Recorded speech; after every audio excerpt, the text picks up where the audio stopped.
his security detail shielded him. Odinga kept a low profile with his team, sharing no schedule of public engagement. And Deputy President Rigathi Gachagua has acknowledged that the government is facing challenges paying salaries owing to fast maturing debt obligations.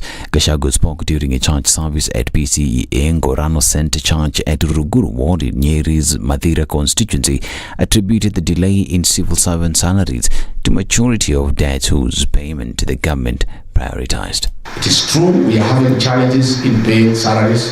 We are having challenges in giving money to governors because the handshake government ruined this economy. They borrowed money left, right, and center. And because we are responsible government, we have to pay this money. Last week, some loans had matured and they have to be paid because we have obligations. Whatever money we collect is what we spend. So what we have collected the last 2 weeks was sufficient to pay the loans we paid. What we are collecting this week will pay the salaries and other requirements. He said that the government chose to fast settle the loans, insisting the state could not negate on debt incurred during the former President Uhuru Kenyatta's administration. He, however, could not specify the cadre of workers who were yet to get salaries, even as it emerged some state officers and civil servants had finally received their pay. I have nothing against Raila Odinga and ODM and Azimio. Nothing. But I have a responsibility to make sure that William Ruto is not destabilized and is allowed to govern because he has the mandate of the people of Kenya. That is my work, to lead the rest of us to make sure that the president is accorded time and opportunity. He also urged Odinga to recognize Ruto as president before any further engagements. And that is why these Mandamano people are very dishonest. During the handshake arrangement, when Raila Odinga was co-president, the cost of unga was 230 shillings. He never raised a finger. He never called for demonstration. He never advised Uhuru Kenyatta how to bring the money, the cost down. Today, through hard work and proper economic interventions, we have brought the cost of unga from 230 to 108. And now he wants to have demonstrations on that issue. Yet he was there when it was 230. Just how foolish does he think Kenyans are? Now, Archbishop Jackson Olisa Peters called on political leaders to sit and converse on the reconstitution of the Independent Electoral Boundaries Commission. Speaking on Easter Sunday, the head of Kenya's Anglican Church said the composition of the electoral agency should be done in a manner that seeks to win the confidence of all stakeholders. Sapit also called on bipartisan consensus to address the high cost of living and social economic inequalities. And Operation Linda Ugatuzi leaders and their political and religious counterparts have called on President William Ruto and Azimio la Umoja One Kenya leader Raila Odinga to implement the multipartism approach instead of the bipartisan they seem to have settled on. Linda Ugatuzi leaders have stated that people have now lost trust in their issues being represented, hence they need stakeholders to be involved in the dialogue. They called on government to practice transparency in electoral bodies, economic and social matters, adding that adherence to the rule of law and national values as well as freedom of the media must be upheld. And Investments, Trade and Industry Cabinet Secretary Moses Kuria has announced that the government will buy all rice produce from Mwea farmers in Kirinyaga County. The CS spoke at Kagio and said the government has the welfare of local farmers in mind, despite previously announcing that it will import duty-free maize and rice. In December, rice farmers in Mwea protested the government's move, saying it will force them to sell their produce at a loss to compete with the duty-free rice. At the same time, the farmers said they had 400,000 metric tons of rice with the hope of harvesting over 600,000 metric tons by February this year. Mwera's Growers Multipurpose Cooperative Society chairperson Ndege Muriuki said that they expected around 1 million metric tons of rice. I'm Dennis Aseto. Good morning.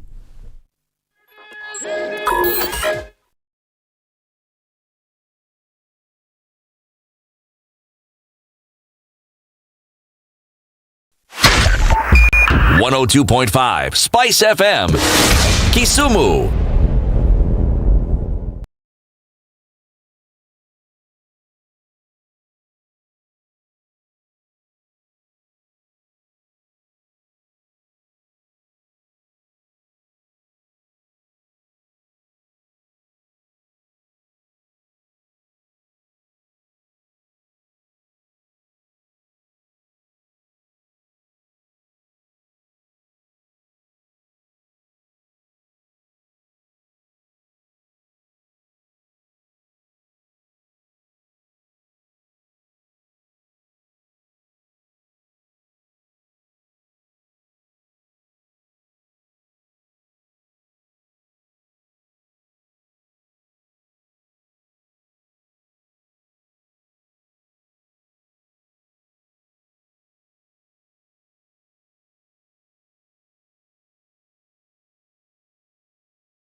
Revenge is for children. It's for kids. When you grow up, you realize the best revenge you can take on somebody is to ignore them.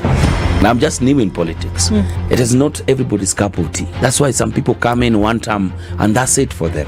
Political parties in this country do not have ideologies, whether luring or otherwise. And that is the effect of corruption. Any time an offense occurs anywhere in the country, it is the job of the Inspector General to look into it. Whether it's corruption, whether it's murder, whether it's petty, that is his job. If we have chosen to be a corrupt nation, then we produce corrupt leaders. Everything then becomes chaotic that you cannot be able to change a nation. The Situation Room, Kenya's biggest conversation.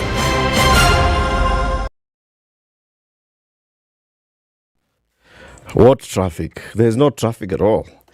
It's the public holiday today, so many people are still at home. But if you're looking at the roads, nothing much to report. There's an issue here at Nyeri Stadium roundabout heading towards town, and also the same thing happening at Museum Hill as you get onto the overpass.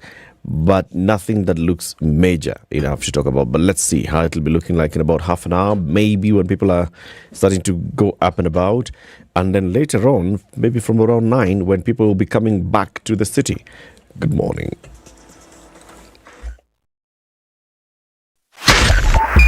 Spice FM, Nyeri.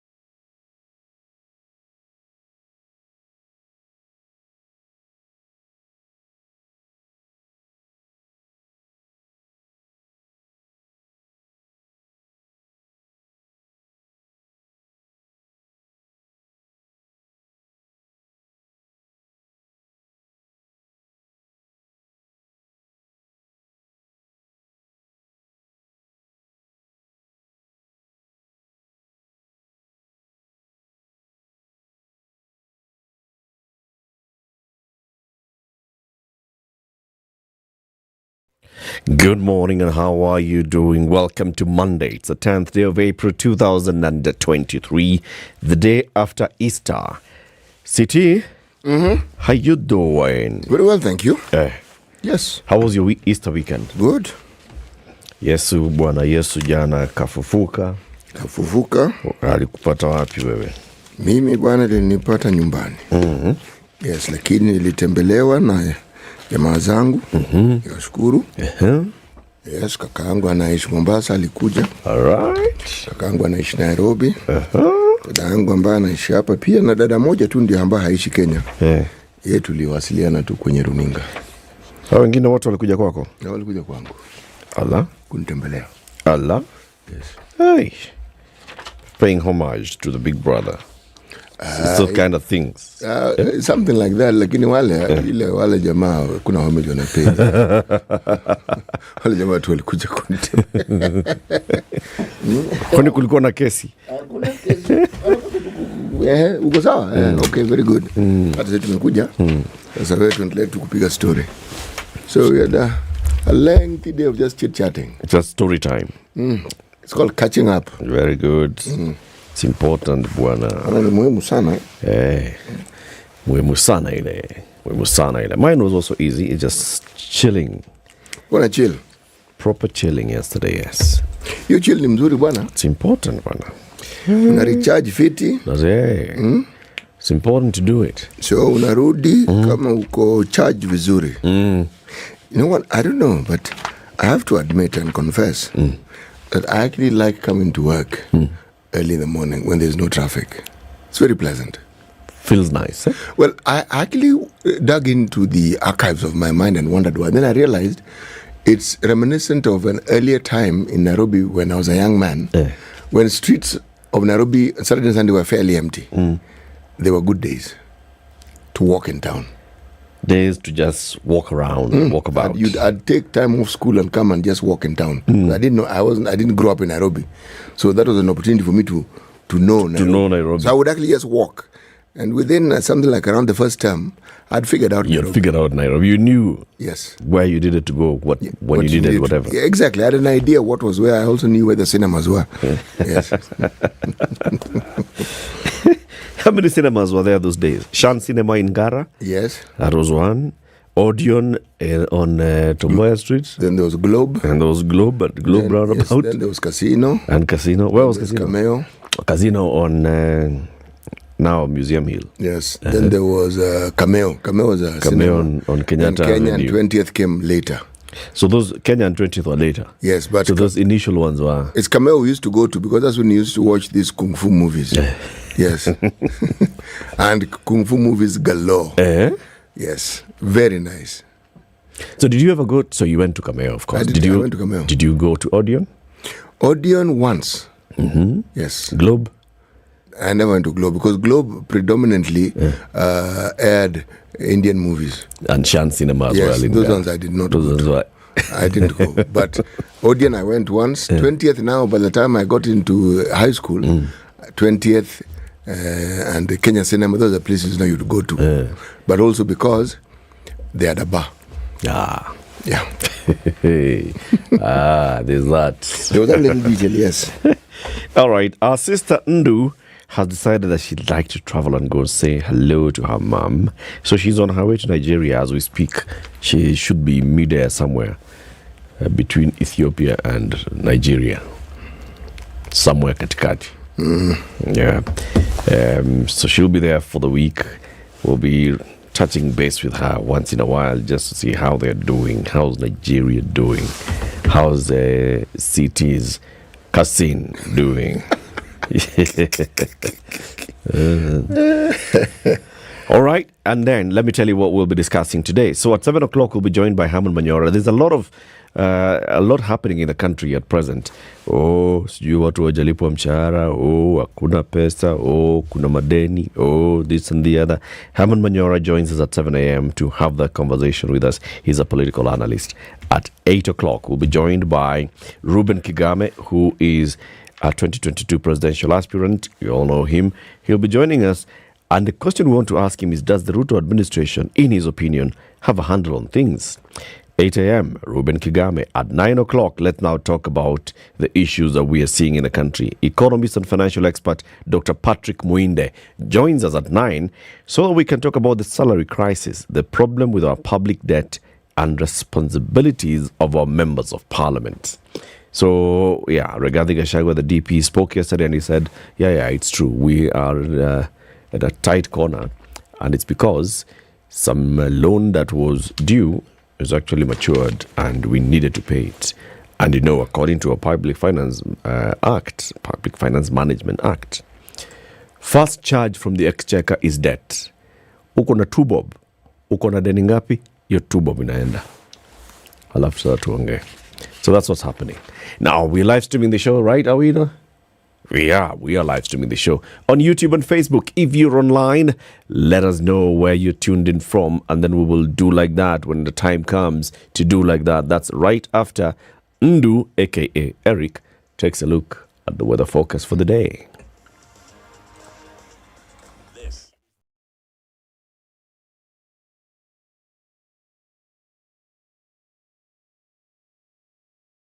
Are you looking for your dream home or the perfect plot of land to build on? Look no further than Digger Real Estate, the e-commerce site for all your real estate needs. From cozy apartments to sprawling estates, we have a wide selection of houses for rent and for sale. And if you're looking to build from scratch, we have prime plots of land available for purchase. Don't settle for anything less than your ideal home. Head to realestate.digger.co.ke today to start your search. Digger Real Estate, where your dream home becomes a reality. Can you dig it? I'm sure you're wondering how you can spend less and get more as we approach the Easter period.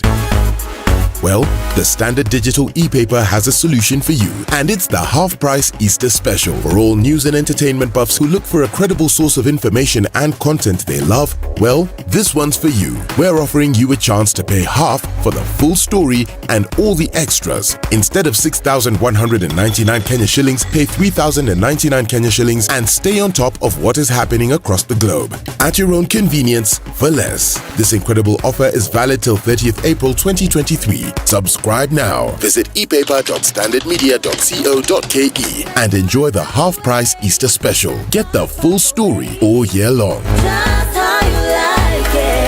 Only with Standard Digital e-paper. Standard Digital e-paper. Tap up, just how you like it. Mostly cloudy morning, currently 15 degrees in Nairobi. Mombasa, cloudy at 26. Malindi, partly cloudy at 27. Kisumu, clear skies at 20. Nyeri, partly cloudy at 14. Nakuru, partly cloudy at 15. Kakamega, mostly clear at 13. And Eldoret, clear at 16.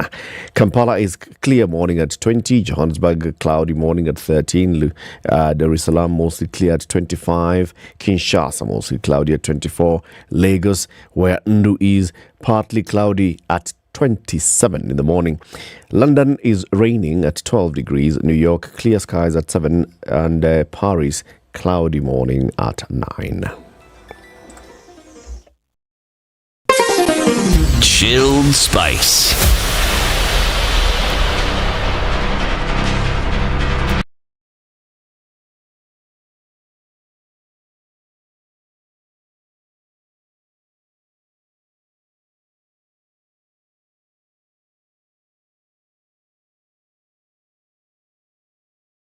So, it's 18 minutes after 6. Let me tell you who's awake and acknowledge their presence.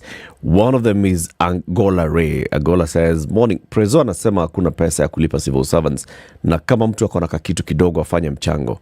This is the first time probably since independence that the government will rely on performers and free contributions to run civil service. Andrew Mark, Nakuru City listening. Duvet still handy. Winding long weekend. Stanley Ngashestan, good morning from Team TR South from Juja, aka Kilimambogo View. Aime flipped morning, beautiful people tuned in from Bondo, Kachola, Awasi. May your Easter holiday be a blessing. Yours too. Moniz Janes, good morning. Where are you tuned in from? Watching from Indonesia. Simon Odhiambo, morning. Yani mko kazi? Imagine bwana. Mimi nachoma kichwa ya mbuzi in Magarini. Jamaa nachoma kichwa ya mbuzi 6 am. Ndio. Anza mapema. Mapema ndio best. Early, yes. Surely. Good morning, Spice. Tuned in from Kasa. That's George Mashoki. Rakama Derek, good morning. Beatrice Ngeni as well, good morning. Good morning, everybody who's tuned in. Let me see. See you open. This thing has refused to open some more. Granmula Kaiser, tuned in, brother. Good morning, Kaiser. Nyakundi Jack Seo, mark me present. Yes, you're marked present. Shalom Mukalana in Dorcas Marsh. Thika Makongeni, well represented. Bishogoro Mokaya, morning, tuned in from Getari village in Nyamira County. Vincent Ogutu is also locked in. Laban Tanui Kaptel, good morning from Koriot, Nandi County. And good morning, Bushi Kiamutugu. Everybody who's tuned in this morning, asante sana for waking up early and for tuning in. Good morning, City. Yes, please. Where do we go to this week? Today we're in Mali. Uh-huh.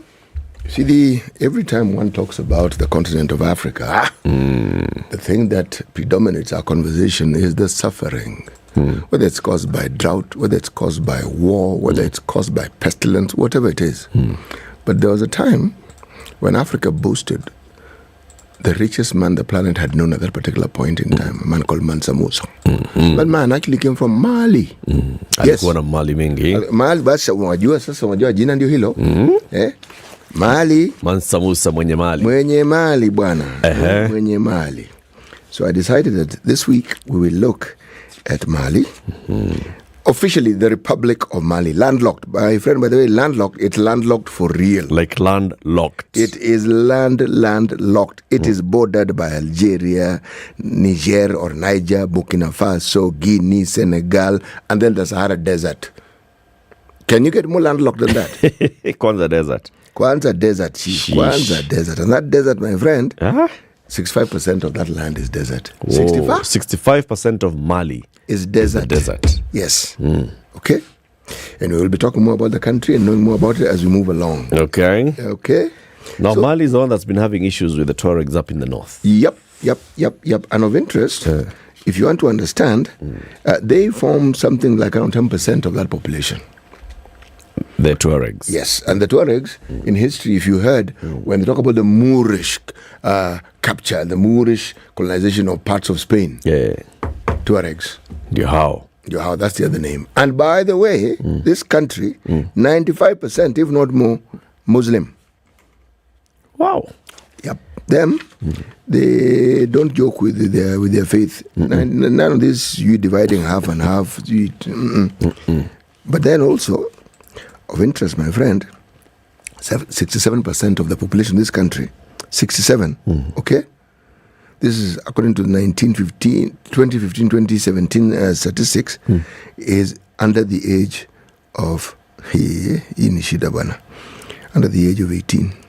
67. What? Yep. Sorry, under the age of 21, not 18. Still, that's very young, 67%. Yeah.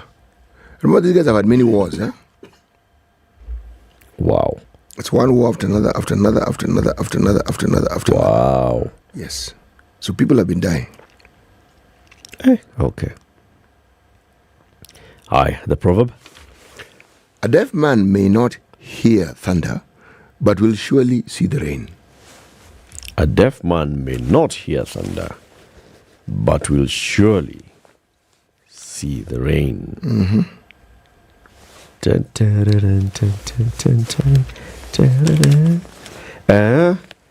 A deaf man may not hear thunder, but he will surely see the rain. Yep. That's a nice one. Shall we look at the headlines of the papers? Most definitely, most definitively, yes. Your business. Kuna business daily na leo ni holiday. Wewe wacha kucheza bwana. Kuna siku biashara haifanywi Kenya hii. Bwana wewe wazungumza vipi wewe bwana? Surely bana. Namna gani? Let me tell you what's on the front page of the Standard. Yes. KRA in a spot of a treasury cash crunch. Where is the money? The tax collector has not collected enough taxes, putting pressure on government to meet loan obligations, pay salaries and operations. Analysts say Ruto is getting it wrong. Higher. Isaac Hassan, that serialization of that book of his, it continues. He peels back the mask on national figures. All right. And then there's the other headline here. Mount Kenya MPs split on bipartisan talks. There are leaders who are pushing for a nationwide talks with an endgame of changing the constitution to include 1 vote, 1 shilling revenue sharing method. However, their rivals are branding them as Raila sympathizers. Okay.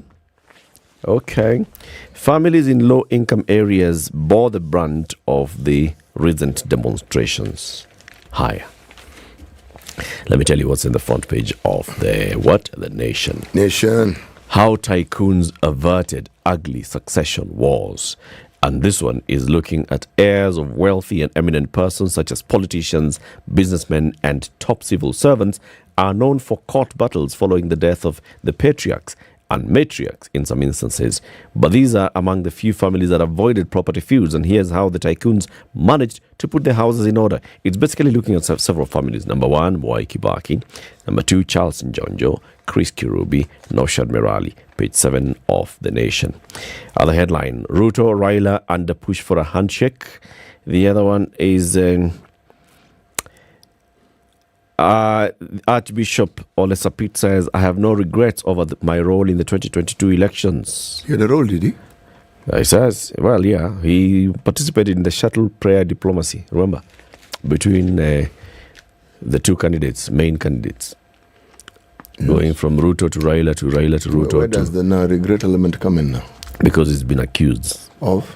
There's people who say that he was Ruto's errand boy. There are moments of reflection about the day's events, but none of it comes to as regret. I am not bought by any political force, and I had not met privately with any of the candidates. IPOA launches probe into death of Boda Boda man. This killing sparked violent protests in Chuka town. And Page 5 of the Nation. Brace yourselves for more salary delays. This is Professor Jogona Dongo, who is in charge of the National Treasury, telling you, brace yourselves for more salary delays. Civil servants are being told to tighten their belts, saying the government is in a financial fix with nowhere to get more funds. Where? Jehovah. Back page of the Nation. Treasury paid 6 billion shillings Telcom cash without permission, MPs are told. The National Assembly Committee of Finance and National Planning and Communication, Innovation and Information are probing the Telcom Kenya deal. The office of the AG had distanced itself from the deal that saw the government pay 6.2 billion shillings to a foreign company to acquire Telcom Kenya Limited without the approval of the National Assembly. This was revealed by the Solicitor General Shadrach Mose to a parliamentary committee investigating the payment. Mose said the AG's office did not approve the payment. Yeah. Okay. Let me tell you what's in the Business Daily and then you tell us about the Star, right? Mm-hmm. Business Daily, over 82% of retirees back to work amid high inflation. More than 82% of senior citizens are working for basic needs amid financial struggles, raising concerns about the adequacy of pension payouts and the coverage of retirement benefits. According to KNBS data, 776,000 out of the 869,000 people who are in your age bracket, CT, are in active employment as of December. Clever people. Representing 82.1% of the senior citizens in the country. That is an excellent move, well thought out. Why do you want to retire when you're at your peak? when you're My friend, this is now when everything has congealed and it's in one place. The way you think, the way you look at life, the way you function. And then this ambition of wanting to do these great things and those are things you don't bother with. Yeah. You get work, you focus on work. it and you do it. And the likelihood that you will do it very well. Makes a lot of sense, but for this small detail. That many of those who are working now are not doing it just to fulfill their day. They're doing it to meet basic needs. That is even better. They'll work even better. They'll work even harder. They'll focus even more instead of focusing on young people, telling them, nowadays, when we were young, we never used to do things like this. You young people, there'll be none of that because you'll now just be a colleague and the fundamental difference will be just this. You are older, that's it. That's it. But you're a colleague. But you need the salary. You need the salary. And better still, people who are in my age bracket are advised to learn from those who are younger. There's a lot you will learn. Pay attention to the things they tell you and understand the world from their point of view. You will benefit enormously. Yes. But you see, if the younger generation now does not actually pick a cue from this, it's going to be a problem. Because you know what it means? Because we're only talking about, you are only 870,000 of you in a country of 50 million people. We are very few. Very few people. Okay? Now, many of you are the 82% who are going back into employment for basic needs. That raises the question of the adequacy of the pension that I've contributed and all those things. Now imagine when this younger generation gets into that age bracket, you'll have more people in retirement. Yes, we will. If not, those more people in retirement will not have saved enough for pension, or the systems will not be in place to actually support them in that retirement. There'll be an issue. You see, there is a because plan. they'll be seeking out to go back to work, and there'll be more younger people who will also be looking for work. There is a plan or a scheme that the Kenya Kwanza government suggested putting in place. That one of ensuring that everybody adds a little more than they're paying to NSSF. Yes. You see, when you have a population base of young people as we do, that base ensures if indeed that scheme is actually put to practice as was intended, you will get more money than you ever had, simply because of the number. There are many of them, okay? Now, if you assume that with every passing year, more people get into that bracket of workers, and they are not due for pensions for the next 30 years, if properly managed, there will be money. There will be money. If properly managed. There will be money. In fact, there will be an abundance of it. But these 2 shillings that these people have been deducting in the time when people like us started work, Chief, by the time they start paying you that money Nothing. cannot do a thing for you. If it lasts a week, you're lucky. Yeah. So it's an opportunity to rethink. That's true. My generation who've gotten into the market are actually telling us loudly that scheme we had before doesn't work. Yep. You know, in other countries where the pension scheme is much better, what they do, when you go back to work at that age, 80% of your money tax. You can only receive 20. Yes. 80% is taxed. Going into tax. Because the benefit you get as pension is 80% of what you last earned. Yeah. So that 20 is now to make it 100. But whatever you earn beyond that age, 80% goes into tax. So they balance it. But ours, my friend, what you get. Whoa. And you see now we're getting into that generation of those in the 60s and then below who are not like those in the 80s and above. Yes. Those in the 80s and above were getting into retirement and going back home because there were larger pieces of land. They had things that they could go back to shags to They had actually planned to go back home. Yeah. Their whole thinking was what they're going to do when they get back. Retire. Yes. So the ones who planned lived long. Some are still living long because they planned and they have a very clear idea of what they're doing. They're settled into rural life and they're okay with it. But many people also didn't plan. Yeah. So you get back home and what awaits you is death. Because you just met with that shock. You actually waste away. Oh, yeah. Yes.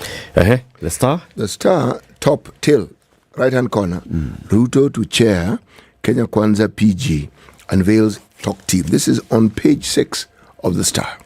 Okay? Now. When is the PG, today or tomorrow? Let me just have a look so that I can tell you with great accuracy. Bless you, bless you, bless you, bless you, bless you, bless you, bless you. Okay. Parliament are on a 10-day recess and will be coming back for full day, including, okay? President William Ruto will chair the PG meeting at State House ahead of resumption of Parliament in the afternoon, meaning the day Parliament is supposed to start, the day before, they will hold the PG. Makes perfect sense, doesn't it? It does. Yeah, so that when people get to Parliament, you've been given your marching orders and you know exactly what you know what exactly to do. Yes. Stakes high. DP has stated he wouldn't want a handshake with the opposition leader. All right. Why Rigathi is uneasy with Ruto Raila truce. Deputy President cutting on niche in government, which ODM leaders entry would destabilize. Yes, makes perfect sense. And if it destabilizes it, then it would destabilize many other people's roles in government as we currently know it. Yes, in that position, one should complain and shout very loudly. Kabisa? Yes, because man, it's a risk. You've got your plans, then something comes in and interferes with it. No. Okay. President spends Easter holiday on farm, Uhuru, in Mombasa. Pictures taken of the president driving a very serious-looking tractor here. Okay. And then you have the immediate former president in church in Nyeri, a place called St. Francis Catholic Church in Nyeri, Mombasa. Okay. Now, below, ballooning debts, delayed civil servant salaries linked to Uhuru borrowing. That's the DP. This story never stops. Everything that has to do with money, something is wrong. The previous Uhuru. Everything Uhuru. Okay, we understand. We've heard you. Homa Bay. Hey, saving Nyamami. Farm revives disappearing fish. Okay? That's the Nile tilapia. Disappearing fish as in it disappears? It is disappearing. You're seeing less and less and less and less. Oh, it's endangered? It's endangered species. What fish is this? It's a Nile perch. Nile tilapia, sorry, not Nile tilapia. But it's a bigger version. Nile tilapia is bigger than just the ordinary tilapia. It's a bigger tilapia. Okay. It's called Nyamami. Okay? So they figured we might as well, they're trying to save it. Homa Bay County. Yep. And they are reviving this one by ensuring that they do what is necessary. Okay. They say there are over 13 species of fish in Lake Victoria, but some have totally disappeared. Actually, yes and no. There are parts of the lake where you actually still find. Like you go to the beaches around, say, Suba, around Mbita, and you go the fishing areas, say, around the small islands, you do find some of these species of fish that many people have thought have disappeared because some of those areas which are not overfished. If they're not overfished, the fish is given an opportunity to actually thrive. So, Ministry of Land staff reshuffle faces backlash. it looks like there is a decision by the Physical and Planning PS, Nixon Korir, to reshuffle staff to improve services. This is what he's saying. And he's facing a threat from the judiciary and powerful forces within government. Well, this is a story that we'll read and talk about later. Yeah. But what I'd like to talk about is these Africans have some very interesting headlines. Bang in the middle, wave of change blows across East Africa. Region remains political parties cede roles to younger leaders in a bid to stay in power and pacify a restless generation. And in the picture, we have the president of Rwanda, Paul Kagame, president of Tanzania, Samia Suluhu, president of Uganda, Yoweri Museveni, and president of Kenya, William Ruto. Then we also have a story of DRC reviving bad mining contracts with China. Bad mining contracts. Yes, the finance minister, Nicholas Kazadi, says the deal in question are skewed in favor of Beijing. So they're reviving or reviewing? Reviewing. Okay. It means somebody has told them we can give you a better deal. Yeah, It's shadowy. That one is bad. Yeah, exactly. So this one was bad, and yet has been good. Now, President Kagame and the First Lady, Janet, lit the fire of flame at the 29th commemoration of the 1994 genocide against the Tutsi. You mentioned that particular day, and they're saying, we will forgive, but we cannot forget that. Okay. Right. Let's take a break then. It's 23 minutes to 7. How the road's looking like? I'm going to tell you shortly.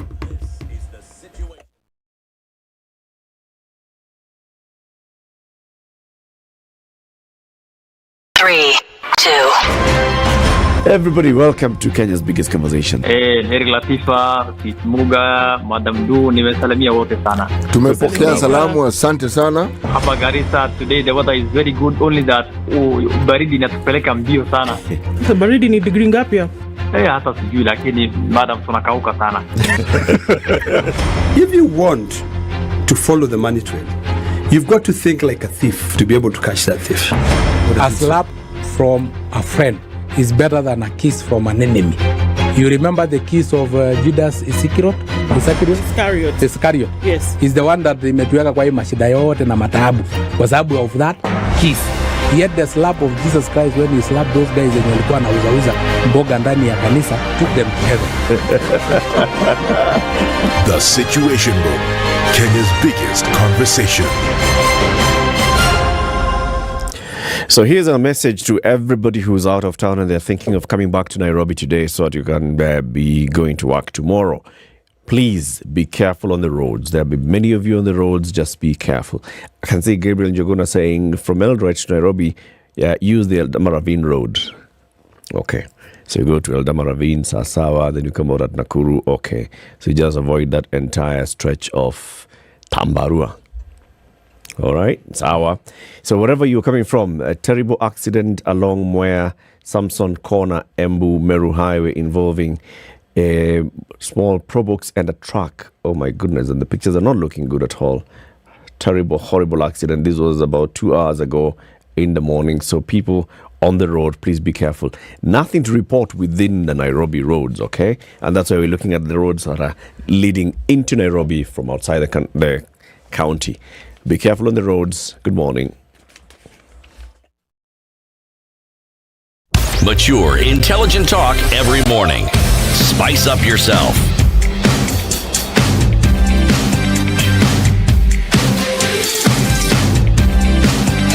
Mornings done right. 94.4 Spice FM, Nairobi. All right.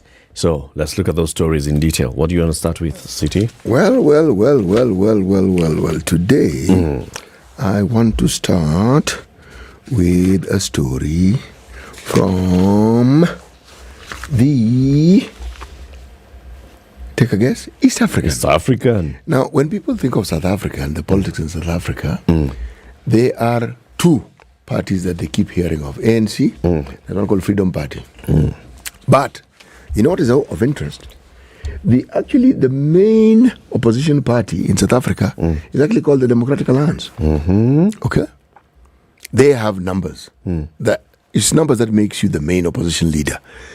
But they have a leader by the name of John Steenhuisen. I am pronouncing it completely badly. I am certain that it's pronounced differently. Okay? Now, he was re-elected to lead the main opposition party, okay, as it campaigns to unseat the ANC. Simply talking about the winds of change that are in the continent. If you look at the stranglehold that ANC had on that country, just with their sheer number, they had over 2/3, and how that has receded with time. It tells you that so passes the glory of even political parties. You will be at the helm at some point, and at some point, you will be vanquished. We have our own story of KANU. Who would have thought that KANU would just be a simple pale shadow of what it formerly was? But the good thing about KANU is that KANU doesn't have orphans. All the would-be orphans of KANU moved away and are now in literally every other political party you can think of. They're now controlling other parties. They are controlling other parties and they're still in charge. So one could argue that the metamorphosized KANU is still in charge. So the big party ANC in South Africa is losing ground. That's what it is losing ground. To who? It is losing to ground. the Democratic Alliance and also to Julius. Oh no, it's Malema's party. Freedom, Baba. No, Inkatha Freedom Party is different. No, not Inkatha. What is Malema's party called? The Malema's party is. Oh my goodness. Yes. Goes. Yes. The head goes. Don't worry. I've decided to call it the Freedom Party, haven't I? Yeah. No, it is not. It has a different name. Economic. It's still economic. Yes. It's called the Economic Freedom Fighters. EFF. Economic Freedom Fighters. Yes. So now I combined two. The Inkatha Freedom Fighters and Economic Freedom Fighters. Yes. They have a more youthful following. And yes, they are making waves. But by the time you have political parties in a country being heard of, where previously you heard of none, they existed but you didn't hear of them, and you're hearing more and more of them, it tells you that the wind of change is blowing very strongly in that part of the country. Yeah. Or rather in that part of the continent. Yeah. Yes. Pluralism is actually yes. Which is a good thing. Oh, it's always a good thing. It's a good thing. It's always a very, very, very good thing indeed. Yes. Hiya. Let me tell you what Professor Njuguna Ndung'u is telling people, okay? Page 5 of The Nation this morning. He says, and I read, civil servants have been warned to brace themselves for more salary delays amid a worsening economic situation in the country. With thousands of government employees suffering unprecedented delays in payment of their salaries, the National Treasury and Economic Planning CS Njuguna Ndung'u warned of tough times ahead, saying the government is in a financial fix with nowhere to get more funds. Lifting the lead on the cash crunch, Professor Ndung'u said the national government is facing financial constraints as it struggles. It's caught between underperforming revenues and limited access to finance due to narrowing borrowing headroom. He said the national government is caught between two extremes: high level of debt financing and financing constraints due to limited access to finance in the domestic and international financial markets. On average, the National Treasury requires about 50 billion shillings every month for civil servant salaries and another 8 billion shillings for payment of pension. Several staff working in ministries, departments and agencies have been affected by the delays, with most going for Easter holidays bila kakitu. By yesterday, hundreds of thousands of government and parastatal workers, save for teachers and members of the disciplined services, had not been paid. Add that to the although National Assembly Majority Leader Kimani Ichung'wah claimed on Thursday MPs had started receiving their salaries as of that afternoon. Some lawmakers are denying this. Usually, the lawmakers receive their salaries between the 26th and the 30th. Vihiga Senator Godfrey Osotsi yesterday said, "I have not seen anything in my bank account.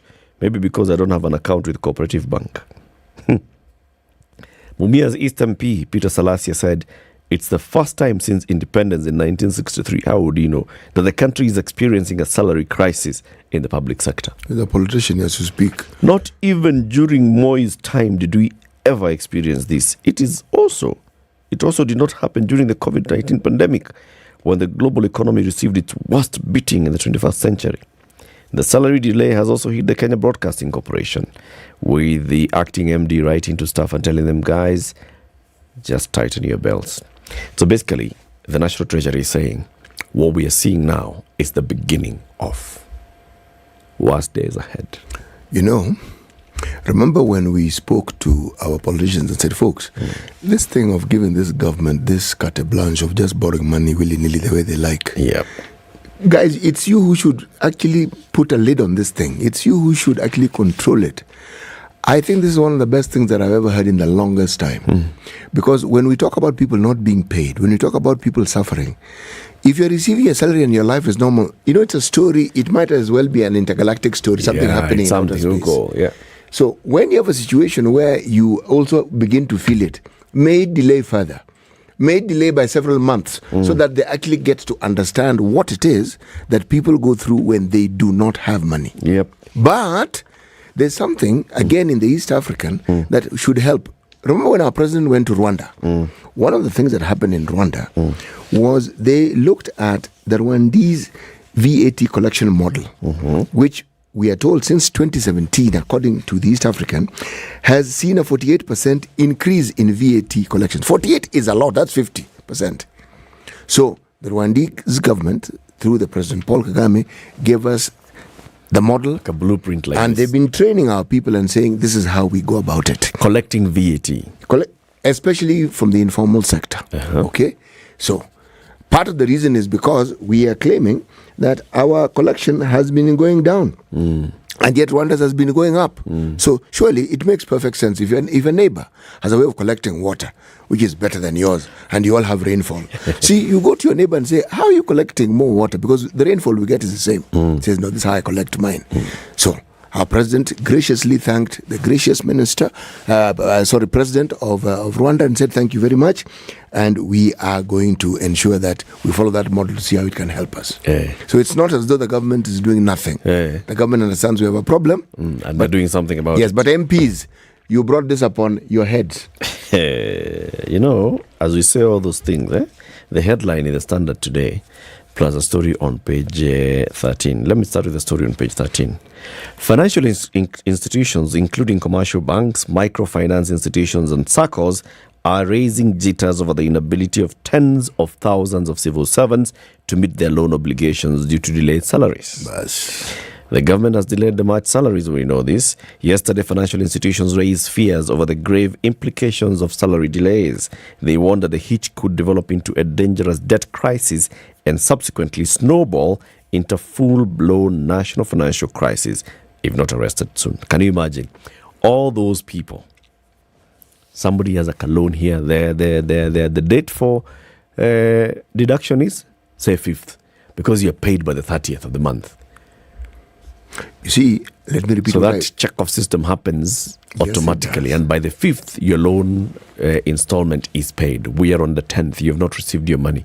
SACCO has not received your money. So what's happening? Oh, the ripple effect is terrible. Yeah. But then the shoe is on the other foot. I'm repeating. It is now lesson time. Okay?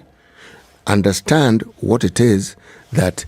Remember, we ask this question here very often. When you take certain decisions, do you know what you've set in motion? Here we are. Yeah. And by the way, the ripple effect is not just in SACCOs. You think anywhere. Everywhere. Whether it is banks, whether it is... Just think everywhere. Whether it is rent. Landlords expect rent by a certain time so then they can also repay their... It's not just the civil servants. Oh, yes.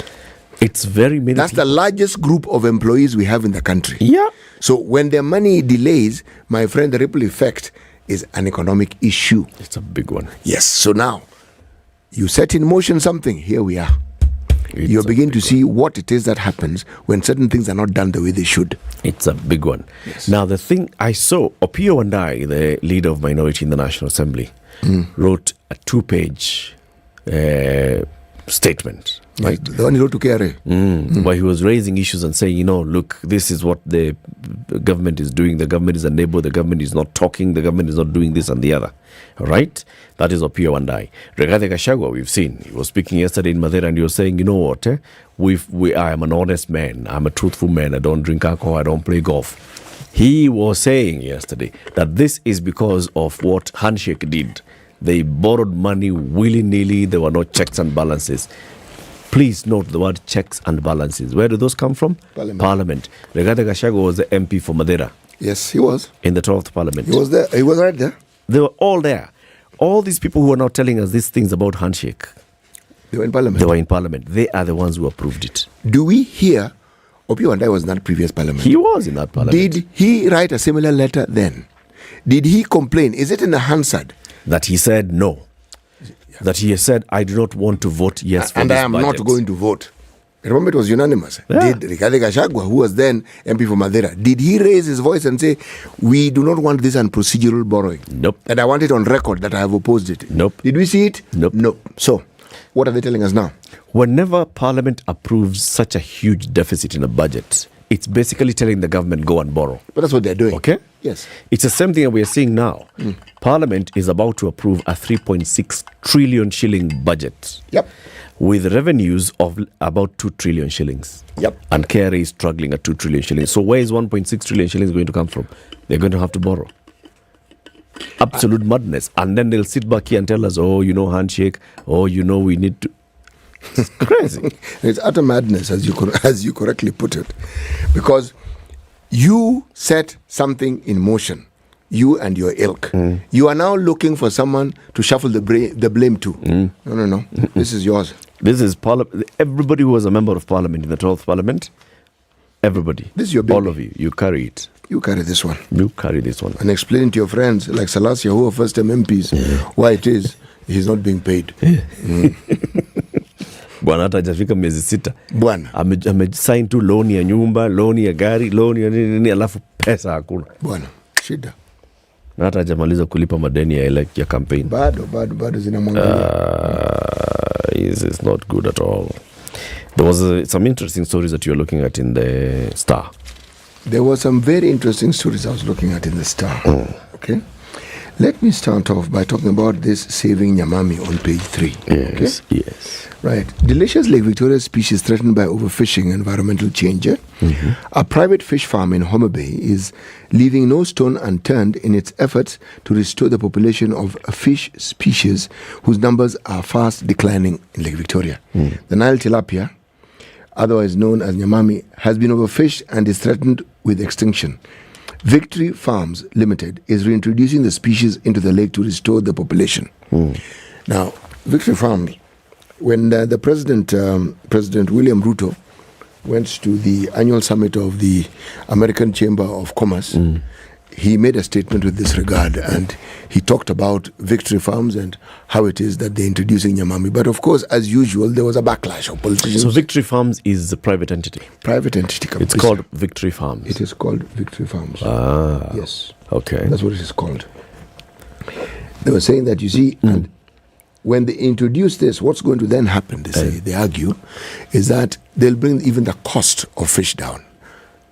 If demand remains constant and the supply increases, of course the cost goes down. Yeah. So of course, politicians weighed in and said yes, but it means that the local fishermen will not be able to compete.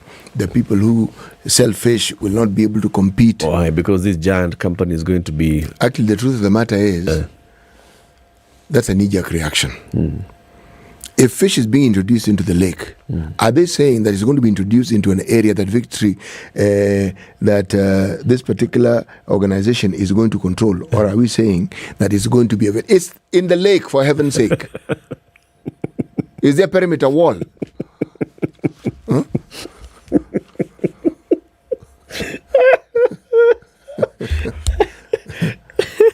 There's nothing that's stopping the local fishermen from... Yeah, you may breed them in an enclosure so that they proliferate. And then when you release them, say they're in the lake. Huh? What are they, or are they going to be given, each of them, fingerling will be given a tracking device? So that this region yes, is for Victory. Victory. Yes, or this fish is a Victory Farm fish. Come on, for heaven's sake. But even more importantly, if you see what they're doing, the lake is vast. The shows are many. Why doesn't somebody replicate what these guys are doing? It's not as though they have a patent. Why don't you understand what is being done and do it also? And do it. Yes, exactly. Pesa bwana, unajua si wakulima wadogo, unajua tuna pesa. Wale wakulima wadogo hawana pesa, hatukatai, lakini the problem with wakulima wadogo in many cases, they do not know how to handle change. Okay? Victory Farm represents change. The fisher folk are many.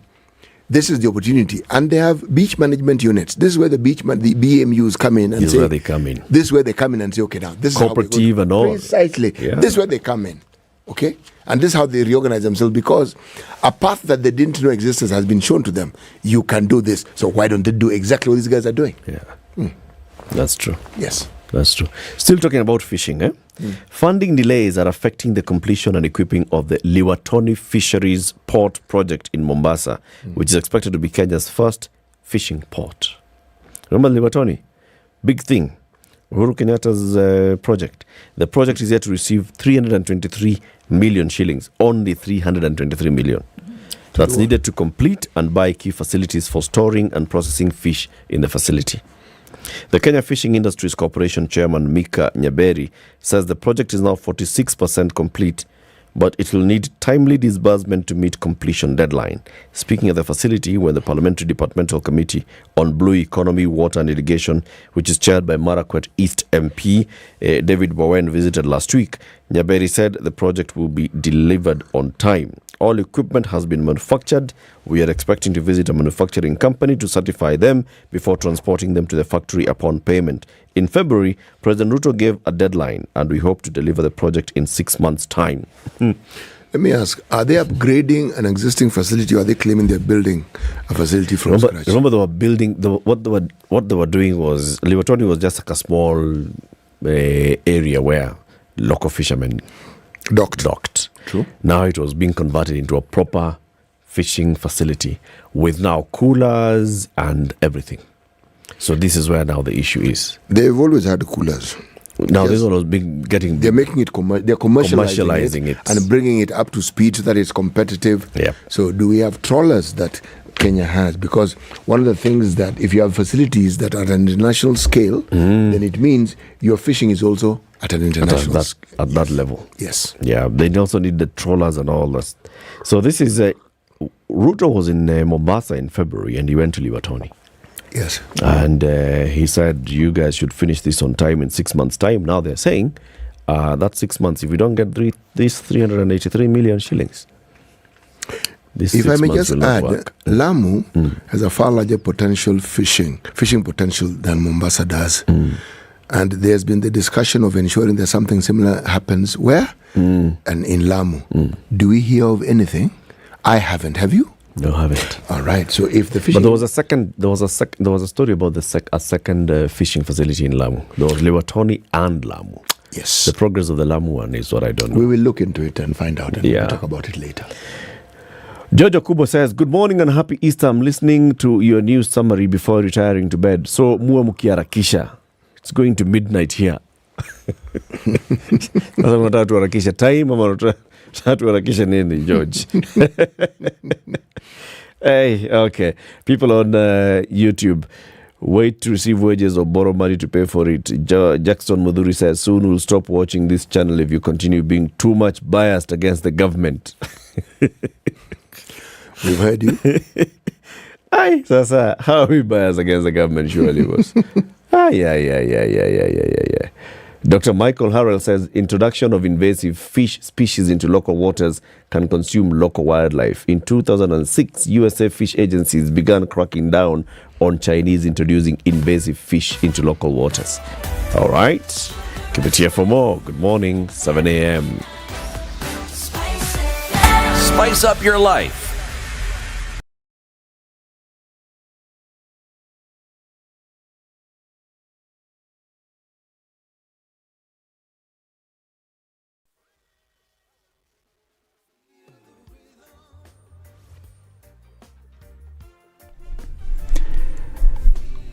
Good morning, this is Newswire. I'm Dennis Asato. President William Ruto avoided a public statement as he attended Easter Sunday at his hometown of Eldoret, with aides pressed him, boldly circulating still images of Ruto during the congregation of the African Indo Church Fellowship. His predecessor Uhuru Kenyatta, whom Ruto allied lawmakers are accused of supporting sabotage against government by opposition leader Raila Odinga equally kept off the press when he attended Mass in Nyeri, Mombasa.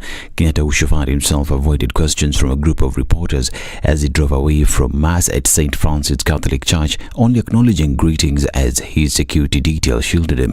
Odinga kept a low profile with his team, sharing no schedule of public engagements, and Deputy President Rigathi Gachagua has acknowledged that the government is facing challenges paying salaries owing to the fast maturing debt obligations. Gachagua, who spoke during a church service at PCEA Ngorano Center Church at Ruguru Ward in Nyeri's Mathira constituency, attributed the delay in civil servant salaries to maturity of debt whose payment the government prioritized, further blaming the problems government is facing on handshake. It is true we are having challenges in paying salaries. We are having challenges in giving money to governors because the handshake government ruined this economy. They borrowed money left, right, and center. And because we are responsible government, we have to pay this money. Last week, some loans had matured and they have to be paid because we have obligations. Whatever money we collect is what we spend. So what we have collected the last 2 weeks was sufficient to pay the loans we paid. What we are collecting this week will pay the salaries and other requirements. He said that his is to ensure that government works and that the conversation with Odinga is not in any way going to lead to another handshake. I have nothing against Raila Odinga and ODM and Azimio. Nothing. But I have a responsibility to make sure that William Ruto is not destabilized and is allowed to govern because he has a mandate of the people of Kenya. That is my work, to lead the rest of us, to make sure that the president is accorded time and opportunity to lead this country because he has the mandate of the people of Kenya and he is elected by God. There is no way we can agree to a handshake because it has happened before and it ruined this country. He further accused Azimio of being dishonest on the cost of living, insisting that the Kenya Kwanza government has addressed the issue contrary to what is being peddled by the opposition. And that is why these Mandamano people are very dishonest. During the handshake arrangement, when Raila Odinga was co-president, the cost of unga was 230 shillings. He never raised a finger.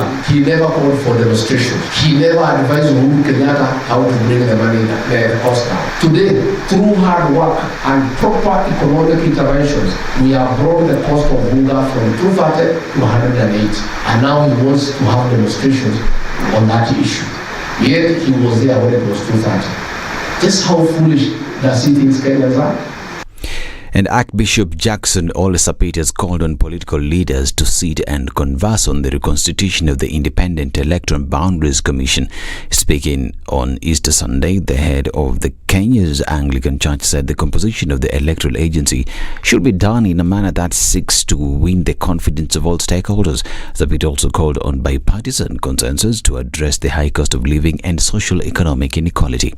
And Operation Linda Ugatuzi leaders and their political and religious counterparts have called on President William Ruto and Azimio la Umoja One Kenya leader Raila Odinga to implement the multipartism approach instead of the bipartisan they seem to have settled on. Linda Ugatuzi leaders have stated that people have now lost trust in their issues being represented, hence they need stakeholders to be involved in the dialogue. They called on the government to practice transparency in electoral bodies, economic and social matters, adding that adherence to the rule of law and national values as well as freedom of the media must be upheld. And Investment, Trade and Industry Cabinet Secretary Moses Kuria has announced that the government will buy all rice produce from Mwea farmers in Kirinyaga County. The CAS, who spoke at Kagio, said the government has the welfare of local farmers in mind, despite previously announcing that it will import duty-free maize and rice. In December, rice farmers in Mwea protested the government's move, saying it will force them to sell their produce at a loss to compete with duty-free rice. At the same time, the farmers said they have 400,000 metric tons of rice with the hope of harvesting over 600,000 metric tons by February this year. Mwea Rice Growers Multipurpose Cooperative Society chairperson Ndege Miriuki told journalists that they expected around 1 million metric tons of rice in their stores by the end of the season. I'm Dennis Aseto. Good morning. The news at the top of the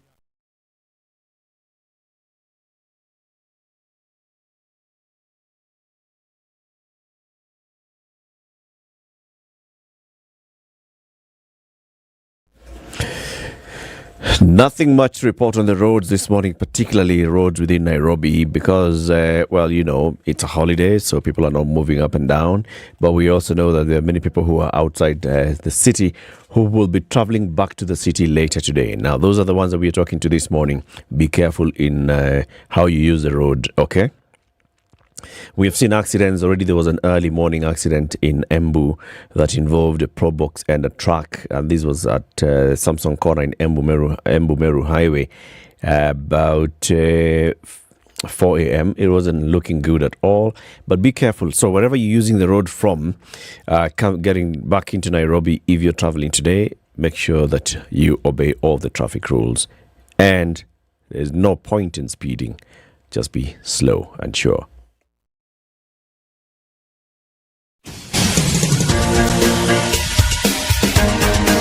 This is The Situation Room, the home of hard-hitting political commentary and penetrating insights about the state of the nation. This is a talk radio experience like no other. The Situation Room, a place for hard truths, debates, and elevated conversations. The Situation Room, witty, political, engaging, deep, controversial. In the room, we have C.T. Muga, researcher, academic, seasoned political observer, a fountain of wisdom in these politically uncertain times. Ndu Oko, Nigerian by birth, Kenyan by choice, communications expert, Pan-Africanist, a truth seeker and believer in people power, and Eric Latif, agent provocateur, the man in the chair, seasoned journalist, news hound, a man who believes in punching up, not down.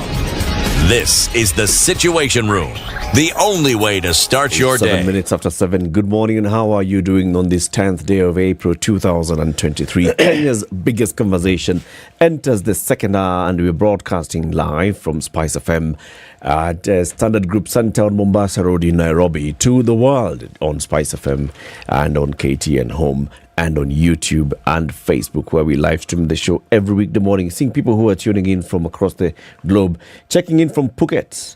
This is the Kikombe, and also somebody who's tuning in from Addis saying watching the show from Addis.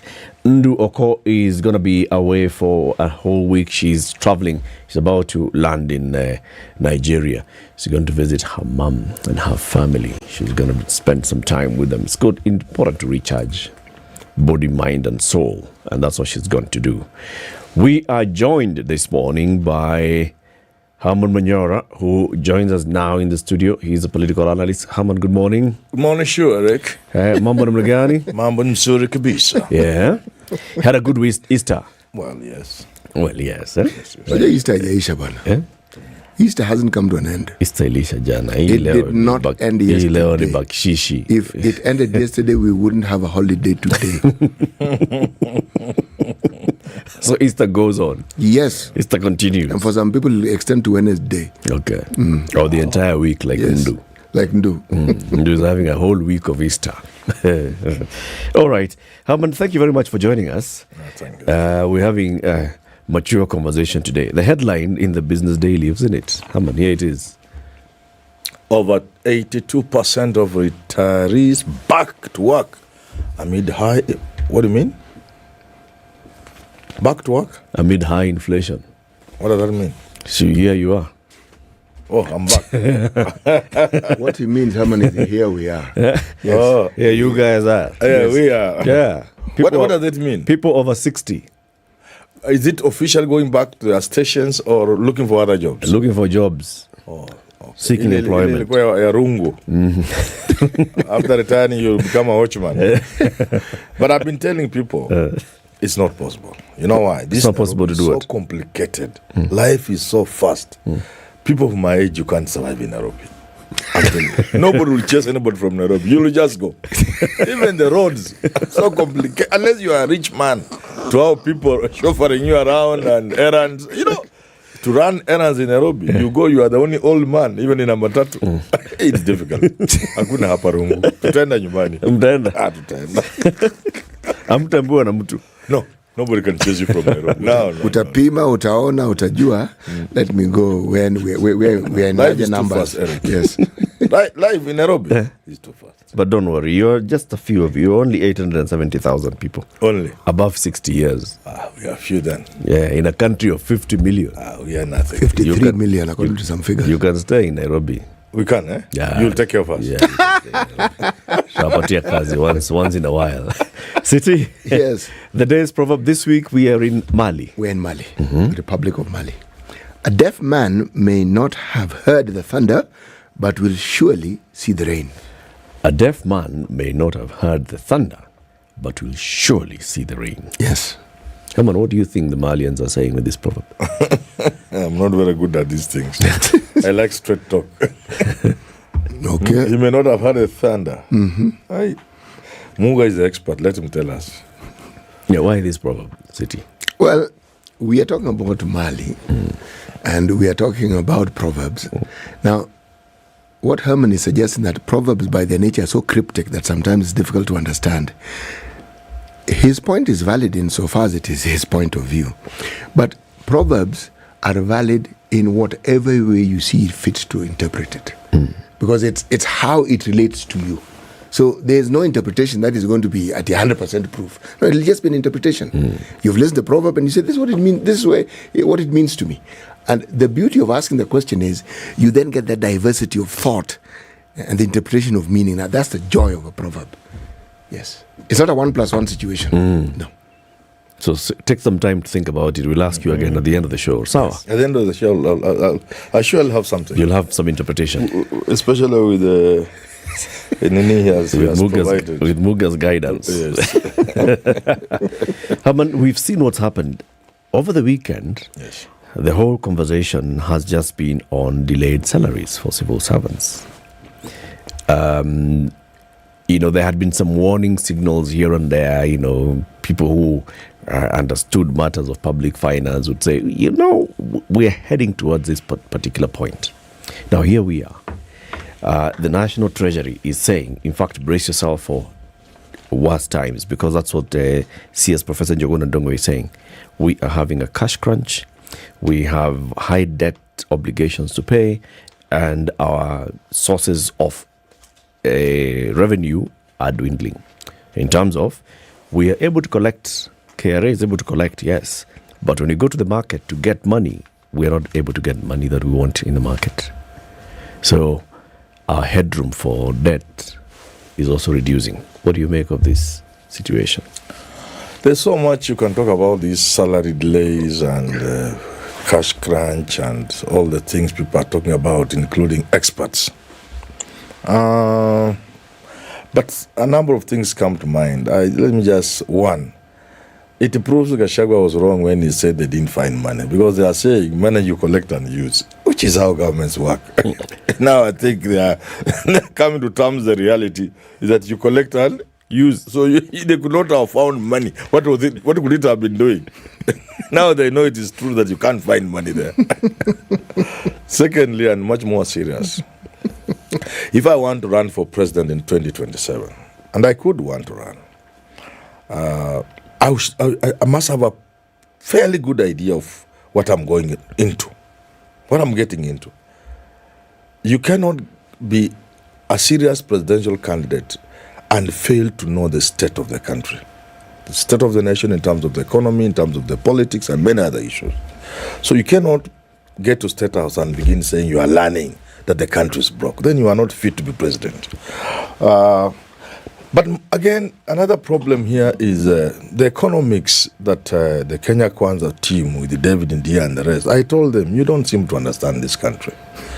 I think they have a fairly weak understanding of the country in matters of economy.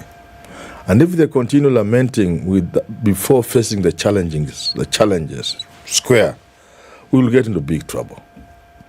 No country has ever gotten to this point and walked out of it smiling. If you allow yourself to get to a point where you have issue with the recurrent expenditure, then you are staring trouble in the face. Recurrent expenditure. The moment the government begins to borrow to pay salaries, we are gone. And it was always coming. By the time Kenya Kwanza was taking over a year or so before, we were already spending about 50-60% of our revenue on debts. Who couldn't know that was a problem? That was already a problem. Because by the time you top up debts and then you add on the share due to counties, you're already almost exhausting your collection before you pay public. So are they getting to know it today? You needed to go into government with a clear idea of what you are going to do about the state of the economy. They talked about debts. Now they are talking as if they never talked about debt. They told us debts were bad. They could not borrow again. But now I think they are borrowing at an alarming only that people are not quite willing to give them. But just so in short, I want to say that government should begin getting serious. That's what this government should get serious. Get serious. It's a very simple thing and easy. Just get serious. These people get serious, boy. Yeah, get serious and do what? And do what needs to be done, and make money, and get money and pay people salaries and do what you get serious. Government is not serious. No, Herman. Get serious and do what? Ask me if you are to go to State House as a technical advisor to the president and he's supposed to listen. What will you tell him? I'll tell him get serious. That's all. Just get serious. Wake up one day and get serious. And everything will be okay. Just get serious. I think they're serious. Yeah. I think they're serious. No, get serious. They're not serious. I think they are, and I'm going to explain to you why I think they're serious. Go ahead. They're serious about talking about the things we need to do. Serious about talking? About the things we need to do. Okay. They talk about it a great deal. Okay. Every problem that is raised is talked about. Yes. The solutions that are possible are talked about. But that's how you start by solving it. You talk about it, and then we see the solution. But we have a case where there's been a lot of talk, and the solution we talk about, one doesn't see it coming to fruition. I have a kind eye when it comes to talk about this government for one simple reason. They didn't invent inflation. They did not invent the war in Ukraine. They did not invent drought. These are things that came about. COVID was not their invention. But where you are right is that these things were before them. They knew about it. Now, the decision to get into government and assume that what you are going to do to revive the so-called economy is to talk about spending and to spend. Now, that's the conversation, but it's a false conversation. Our biggest problem is never the planning that we have or the money that we're supposed to spend. It's how that money is used. Because if that money is used in the manner that is prescribed, then we'll see the benefits of it. But you talk of huge budgets allocated to situations and places. Was it not the other day we were talking about stadia? That monies were allocated, and at every stage you'll find some, it was just the earth as God created it, with the poster telling you there's going to be a stadia here. Money has been extended. Nothing has been done. And the cows grazing there. Some even cows can't graze. Cows are smarter. they know this would not be a good place to graze. I am simply saying that if you follow that trajectory, they have, since this government came into power, and following on some of the cases we have with the previous government, we have very many projects for which money was expended, but it didn't do what it was supposed to do. Now, if that money was borrowed for those very projects, we owe the money. But there is no project. And had those projects been in place, then some of the economic benefits that we spoke of, we might have been realizing it now. When you hear, for instance, of a government going to Zambia to try and grow corn on 40,000 acres, whereas Galana Kulalu 1.7 million acres sitting. We were supposed to utilize 200,000 acres for growing maize. That was not done. So you have to ask. It was 1 million, then downscaled to 500,000. Yes. You see, the downscaling is in a piece of paper. Then we managed 10. The land is still 1 million. The land didn't go anywhere. acres. The land is still 1.7 million. So all I'm saying is, the conversations we have and the things that we actually do are diametrically opposed. That's why you are supporting me that the government is not serious. I said they're serious with the talking. So I want to ask you two gentlemen. Yes. And starting with you, CT. What should the government do today? The government, if I'm to borrow, not being an expert in financial matters, I will borrow from what I've seen work. When President Kibaki came into power, the first thing he did, he stopped all major projects. Stopped, meaning we are not expending money on projects. These new projects we're going to build, no. let's get our debt collection in order. Let us understand where we are financially. Then thereafter, we can start spending. That's what he did. So by the time he started spending, you could argue he had a fairly clear idea of where he wanted to spend and what he wanted to spend on. But when you come in spending against a backdrop of what we hear the Deputy President saying more than anybody else, problems which existed when he was in Parliament, and we didn't hear him squeak even once against it. And now suddenly, these are the problems that we are saying we have, and yet many of them are simple carryover. I'm arguing, and this one I have to agree with my brother Aman here. Either they got into this thing without fully comprehending what it took, or they got into it with a completely different agenda from what they were saying. And those two agendas have clashed. So we're at a point now where KRA, by the way, is not saying that they're not able to raise the money, all right? The KRA chairman, Anthony Mwaura, has recently only said, in fact, in terms of hitting revenue targets, they have been hitting, scoring some very good scores in terms of revenue targets. Was it the February where they were at 90-something% of what they were supposed to? Yeah, last month we achieved 98% target, collected 172 billion shillings against a target of 173 billion. That means that they were not doing so badly. We'll achieve this month's target and surpass the 250 billion shillings target by June. The annual target is 2.27 trillion shillings, and KRA is confident that they will be able to. When he says target, what does he mean? This is how much they were supposed to. With the annual target of 2.27 trillion, then it's broken down monthly. Okay. In the month of February, there was targeting to collect 173 billion shillings. They collected 172 billion shillings. So is this tied in with the expenditure that they have, so that this collection should also meet what it is they expect to spend money on? This is tied from the target that they've been given by the National Treasury. Okay. So the National Treasury went to Parliament and said, we'd like to spend 3.2 trillion shillings. Our revenue targets are 2.2 trillion shillings. All right? And that is the target that's given to KRA. Okay. So KRA works with that. See, the reason why I'm asking the question is because when we talk about MPs not being paid a salary, we think it's a hot conversation. It is not. Counties have not received money December, January, February, March, which means people who work within the county system have not been paid. Yep. And there's the question about what about those who work in the offices of the MPs and people who work in some auxiliary services? Have they also been paid? And is it just 1 month or is it many months before? This story of people not receiving money, it's a huge. So when I ask about the target that they had, what is that target for? You've collected it. Okay, what are you going to use it for? We know we are paying debts. Did we not know that these debts were due? We knew. Of course. It's been the papers. We knew even the very day they were going to be. Were they not planned for? Of course. So, if you knew and you didn't plan for it, then what are you telling us about yourself? How are we supposed to look at you? How are we supposed to see you? This is now where the National Treasury comes and answers those questions. Treasury.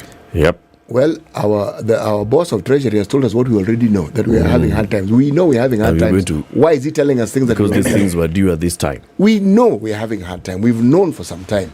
We keep knowing this thing. So when you tell us tighten your belts, the story of tightening our belts began last year. We've been told to tighten our belts to the point where now you wonder whether you should actually just get on new trousers instead of tightening your belt. Have you redefined what belt means? Yes. Come up with a new definition for belts. You know, when I hear all these conversations, and then the one that I actually, take great exception to is what the Deputy President said yesterday. Because the Deputy President is like a stark record. He is on that issue of handshake and what we inherited. Handshake came in, they borrowed a lot of money, they spent willy-nilly, they had no checks and balances, and now this is the reason why we are here. And I look back and ask myself, who is it that was supposed to check what the handshake was doing? It's members of Parliament. Handshake was not between PNU and or Jubilee and ODM. It was between Uhuru and Raila. Members of Parliament who are in Parliament and earning a salary were supposed to be the ones who were doing this oversight. What oversight did Rigathi Gachagua offer while in Parliament? What oversight did the current leader of Minority Appeal and I offer while in Parliament? What oversight did Moses Kuria, who is now in the cabinet, offer? Or Alice Wahome?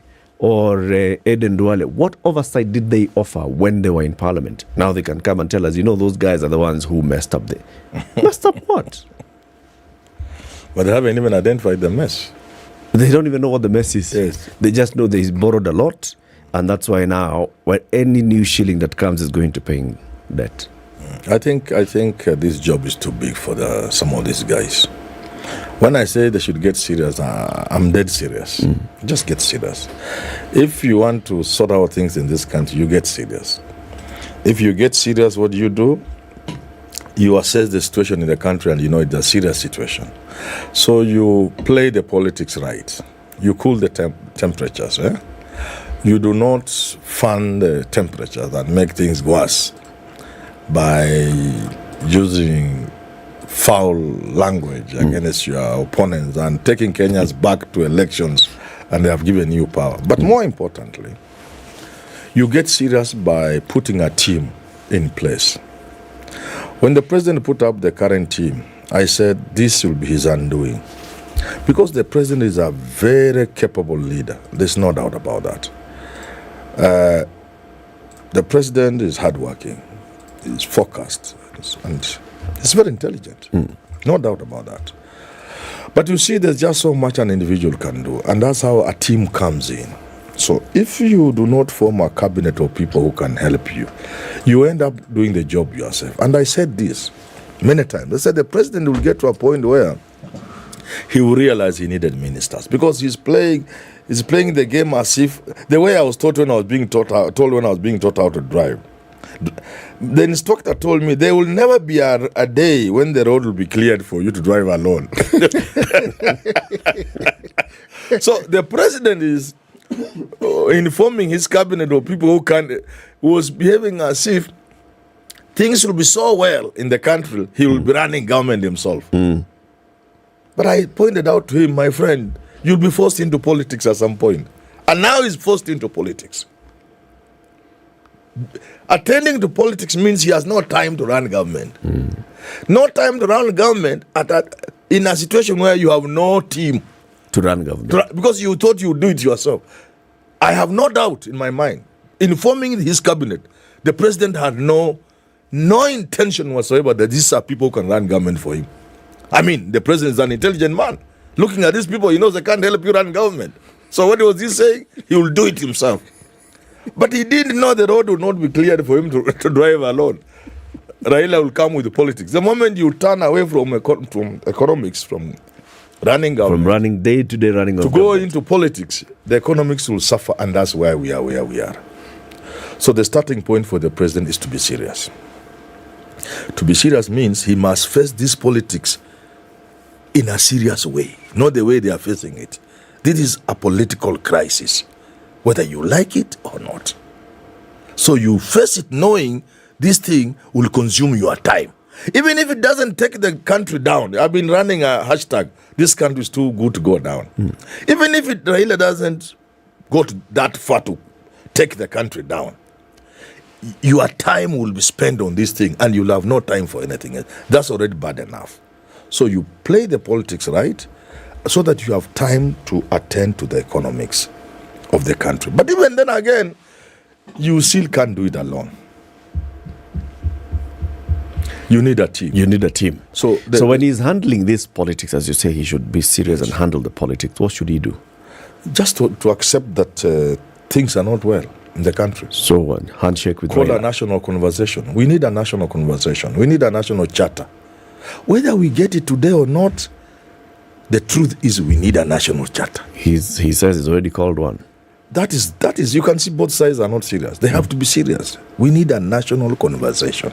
So Kenyans must sit down and talk. If we go into that national conversation, what they will talk about. If we go into this national conversation, whatever form it takes, how does that address these issues? We have a problem in the country, and we must talk about it. Elections have failed us. Democracy is not working. And unless you set the politics right, nothing else will work. Look, which month is this after election? We had election in August 9th. We are almost on the 8th month. Have we left politics? Nope. Does it look like we are leaving it tomorrow? No. When is the next election? 2027. Assuming at the best case scenario, we end up these shenanigans by the end of the year or early next year. When do we start the next election? 2025? So how can you be working 1.5 years or 2 years at most in every 5 year cycle and hope to develop the country? So the politics is not right.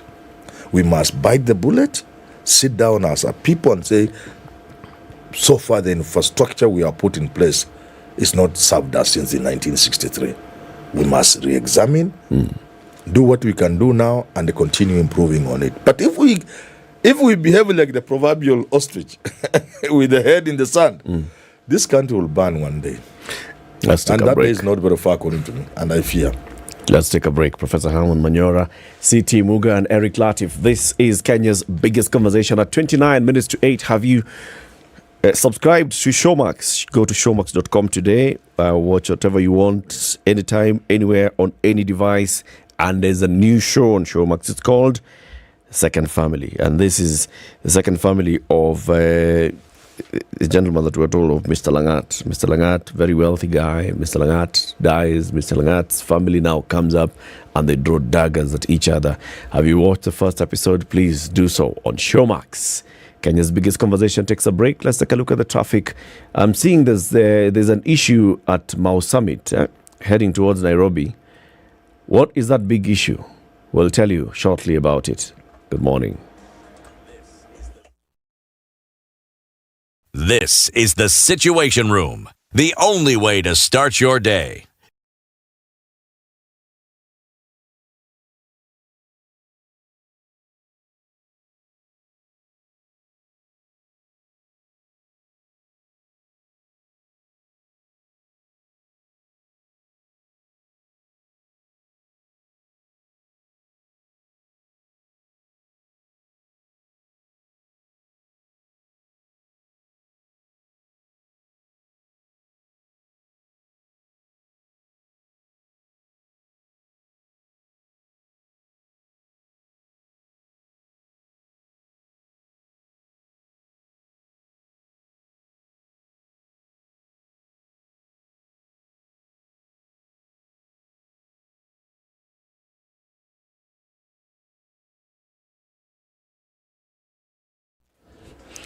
The sun is coming out in Nairobi. Current temperatures 15 degrees. Partly sunny as well in Mombasa at 26. Mostly sunny in Malindi at 27. Kisumu sunny day at 20. Nyeri sunny morning at 14. Nakuru sunny morning as well at 15.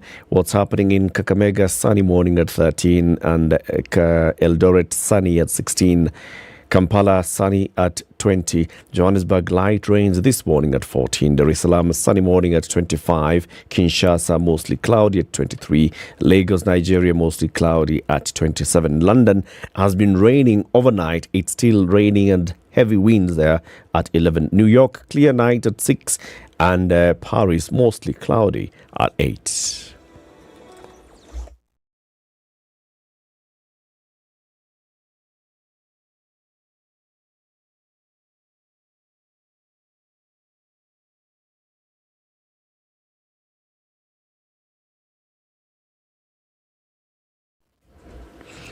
So there's an issue at Mau Summit on the way to Nairobi. Well, and of course, on the way out of Nairobi, out of Nakuru as well. And the advice here is that if you're coming from Eldoret and you want to access Nakuru, the better way to use is go to Eldama Ravine and then you come in through Baringo into Nakuru. But there's an issue there at Mau Summit, Total Mau Summit. Some videos here showing there's some long traffic snarl up here. Not sure exactly what's happening on the road. Reports saying that there's some people who have come onto the road and they're saying, we unataka kupita, tuachie kitu kidogo. All right, so if you're using that road, that's what to think about. Remember as well, if you're traveling out of Nairobi, heading outbound, or those who are coming back into Nairobi today, the thing to think about is safety on the road. No road issues within Nairobi to report about.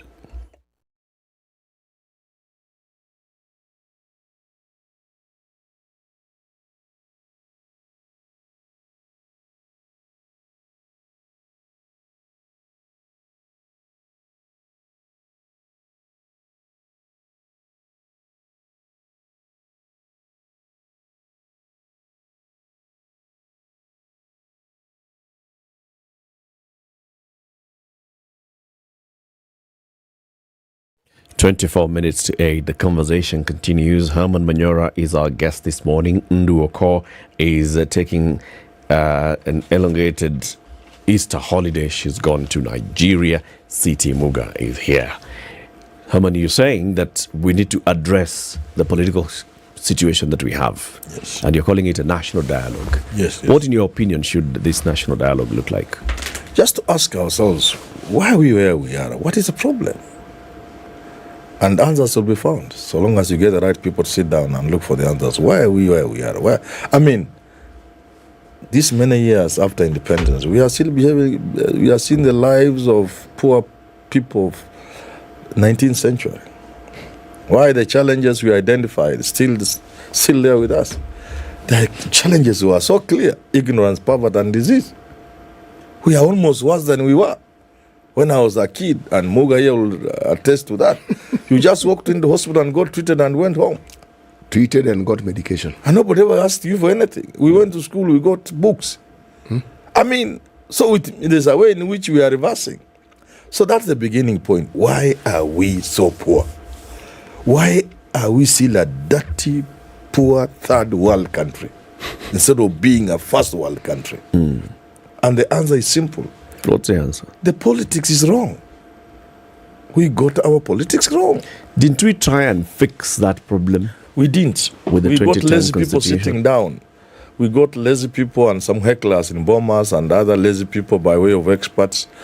And whatever little they had achieved was messed by MPs. I don't want to call them what I wanted to call them, but in Naivasha. So what did we end up with? Okay. This is not a charter that. Let's go back. Yes. When Yashpal Gai went around the country, yes, and he and his team produced that report, yes, do you think that report contained the issues that were affecting Kenya at that point 20 years ago? To some extent, yes. But even at that point, how much of that it found its way in the new constitution? Okay. So the thing is, we were able to have the conversation. Something. And we raised the issues. Some of the issues were there. And when people went to bombers, those issues were being talked about. People talked about They them. were being canvassed. Yes. Then what happened? That was now hijacked Then it by was the political class. bastardized by the Kilifi draft. It was rescued briefly. And the father bastardized in Naivasha. So what did we end up with? So our problem then, as I see you saying it, is our politicians. Yeah. We Kenyans know what our issues are. Correct. We told Yashpal Gai and his team, including PLO, Lumumba, Keriako, Tobiko, and the others, these are our issues. Yes. They brought those issues to bombers. And people agreed that these are the issues until the politicians came in. And politicians at that point started arguing about, MOU, this and the other. Rubbishing what people had done over a long period of time and spend energy and time discussing at bombers and so. So Kilifi went and Kilifi was defeated by the people. Yeah. And then what happened again? What we brought actually was some hybrid that wasn't the best. That compromise in Naivasha was the worst. But even then, it's a question of, let me tell you about being serious. And this is what will bring this country down. We are never serious about anything. Laziness is our trademark. When you ask Kenyans to sit down and discuss something like the Constitution, they will bring, first of all, the people they will bring on board are just people who don't have the capacity for that kind of job. And therefore, what do you expect from people who don't have the capacity? Look at Kenyans when they are told an election can take you down as a country. It has done to other countries. Therefore, it's a serious thing. Choose serious people. What do you see at the end of when you are told this is a commissioner? You ask yourself, do we know these people can bring the country down? Look, it is the best we can have. So the problem begins even with the selection of the people to sit in those forums. Then the politicians take advantage of the weak people there, and then they mess everything. So if we have a national conversation, we must begin by saying, number one, we need to figure out how to identify Kenyans who can work on a constitution for us. It's not just about anybody. oh, this representation, Muluya, You want another constitution? You want another constitution? It's not a question of a constitution. It's a question of what is the problem in this country. Answers will be found. We must seek answers as to why we are as poor as we are. Why this country is still a poor, dirty third world country 60 years later, when we should be a first world country.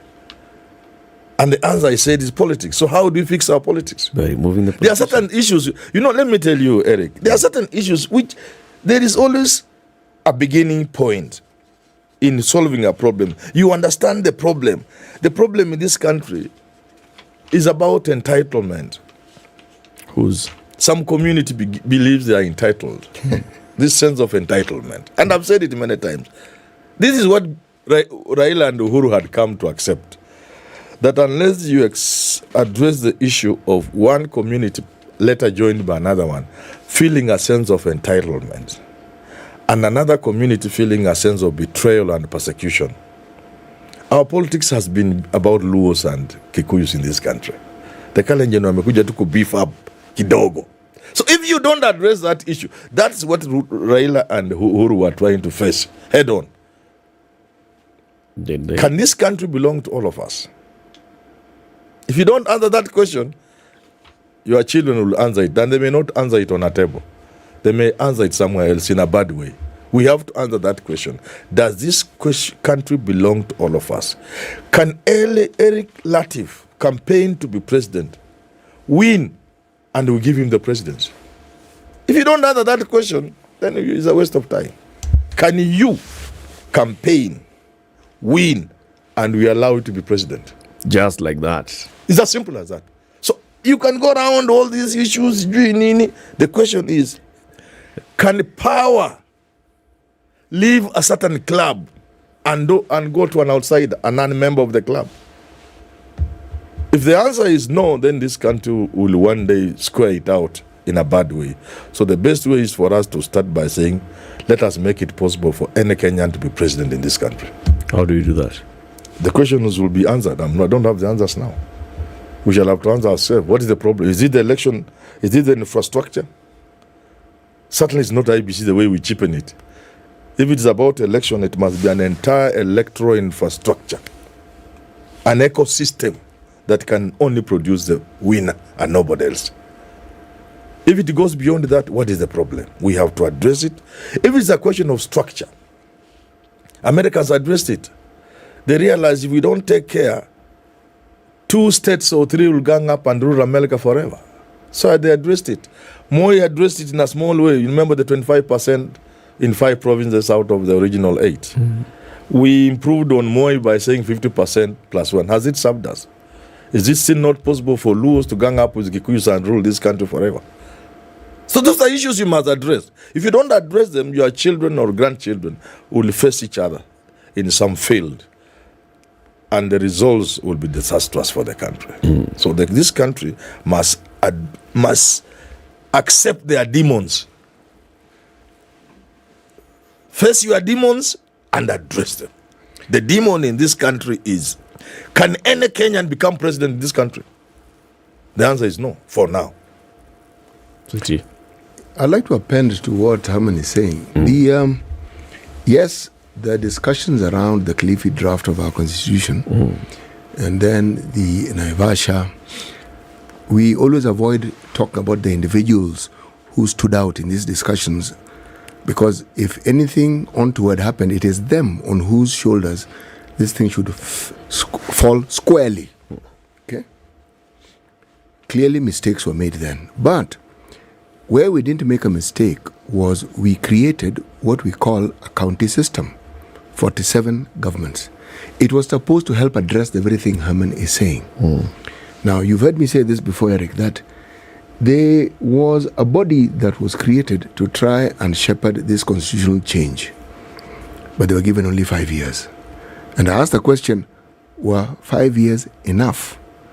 There was yet another body. For the Transition Authority. Yes. And CIC. Yes. And he has understood where I'm going with this. Because the Transition Authority, if you look back and understand, one of the biggest problems they had was funding. They were inadequately funded. So if you inadequately fund the one body you've set up to try and shepherd this process so that it follows what was intended. To midwife devolution. Yes, so what do you think is going to happen to the devolution? Then you have CIC. It's supposed to help with the legal aspects of this transition. Again, you give it 5 years. A process that's supposed to last for posterity, you give it 5 years. 2 of them, the key. And then you think devolution is going to work. And then you look at the processes that we've seen since. Every little move. And I think where I thank this government is that they, on some of these matters, they do not pretend. They've come out and they do what they say. If they find a law that is inconvenient, they change it. Okay? So when they say that they abide by the rule of law, they are not wrong. If this one exists, they don't like it, change it. And they have the numbers to do so. Now, if indeed devolution worked as it ought to, and it was given the focus, this discussion about the tribal factor, about the classing, the grouping, there are those who keep arguing we devolved it, and in reality, if you look, we did. And the devolution part of it, where it is worse, it brings out the worst in us. Because county governments have become one of the worst den of thieves you could actually come across. The Auditor General's report, year in, year out, lays this thing bare. So, when Herman says we need to have a conversation, yes, we do. But who are we going to have a conversation with? Among whom will the conversation be had?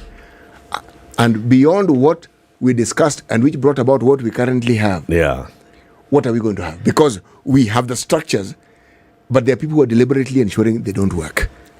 So would you say it's the same thing that happened as you talk about that journey towards that constitution?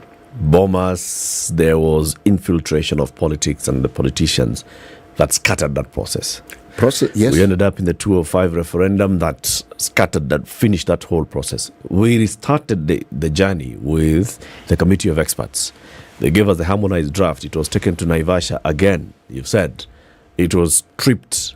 Actually, bastardized. If I may simplify, Derek, it was just simple, pure, selfish interests. So that's it. Yes. So if our politicians, as you've seen, the political class is the one that has been clawing back on the gains of the citizens, then if you have a national conversation, we should start by saying who should not be in that conversation. Politicians. Well, how have other people done it over years, ages? You should get what you call a constituent assembly, so that Bomas then gives you the constitution immediately. Yeah. At the end of the day, at the end of that assembly, whether it takes a year in that constituent assembly, yes. If we go with the formula of the constituent assembly at Bomas, all right? Yes. All members of parliament were there. All 210 plus 12 So nominated. what will we have changed? But Bomas came up with good ideas. Hold on. Yes. Bomas had some good ideas. Yes. Okay. Yes. And then the reason why Bomas are scattered is because of the political leadership. Yes. Today, we have over 400 members of parliament. National Assembly and Senate. Yeah. Take all of them, 450, yes, into this Constituent Assembly. Take 47 governors into this Constituent Assembly. Take 1,800 MCAs into this Constituent Assembly. And then you tell me that the rest of us are going to have a voice. No, that's not how it will be done. we will have to discuss about membership, entry point, who gets the ticket to enter there, not just about everybody. Parliament will perhaps be given just a couple of seats there. If we are serious, and we have to be serious. If we are not serious, this country will go down when we are watching. You know, Herman, the seriousness you speak of is what shepherded us through those many processes that ended up at Bomas. There was seriousness. Yes. Various sectors of this society got serious. Whether it was the religious sector, they were serious. Okay? Whether it was civil society, they were serious. Unions, they were serious. I mean, it was taken seriously. And the politicians, those in power and those who were in the opposition, they were serious. But somewhere along the line, we got the constitution, bastardized as it was, and people said we have arrived. And we had not arrived. I didn't even vote for it. We had barely begun.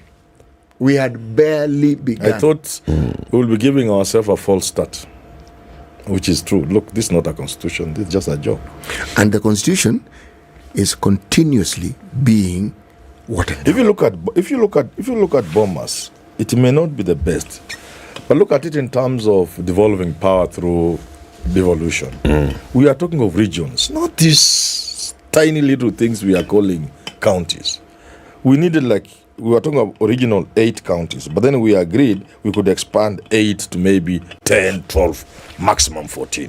Those are viable units, okay? Power Viable would have in been what sense? diffused. Viable in what sense? Viable, even in the simple sense of even economical viable, political viable.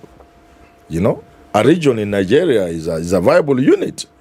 States in America are viable units. But if you talk of 47 counties in a small country of 50 million people, what are you talking about? They are neither, So that's the first mistake. But are we saying that as currently constituted, the counties cannot work? Are you saying they're not viable? They are not viable. Because? They are not viable units. Because? Because they are not viable. Viable in what sense? I have told you even economic sense. Politically, they serve a purpose. A region ought to have the capacity even to generate revenue. Okay? Generate revenue. At what level? Because they do generate revenue, but is counties, it they do.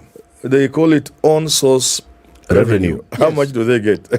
Actually, do they have the capacity to generate revenue? I would ask a different question, Herman. I would ask the question, what are they capable of raising and what do they raise? These are two different conversations. What are they? Capable of raising. I think what is their potential and what do they actually present as having been raised? I think it's just a question of common sense that if you had the whole of Nyanza region being one political economic unit, it is much more viable from an economic point of view. I'm not arguing than with if you that. have Shire. Is it really something to argue about? I'm not arguing with that. I'm not arguing with that. I'm simply saying that the units as we currently have them, I am questioning the viability that you say is non-existent. That's what I'm doing. I'm questioning that. You don't need to question because it is not there. The fact that they are mismanaged. You're saying they're not viable. Yes. He's arguing against that. Yes. He's saying they are viable. Yes. Explain to me how, because I don't see how. You see, the fact that a constituent geographical area is mismanaged doesn't mean it is not viable. The fact that revenues are collected and what is reported is a far cry from what not only is collected and what could be collected. From the times when we had the local authorities, it was established by many research findings that whatever the local entity was called, then a municipality, they only recorded 1/3, and that was a maximum of what was collected. So what happened to the other 2/3? It's not difficult to figure out. I think Muga, if you were a kid, I would have beaten you because you have even used the best example. Yes, I have. I come from Vihiga County. Yes. Before that, it was Kakamega County.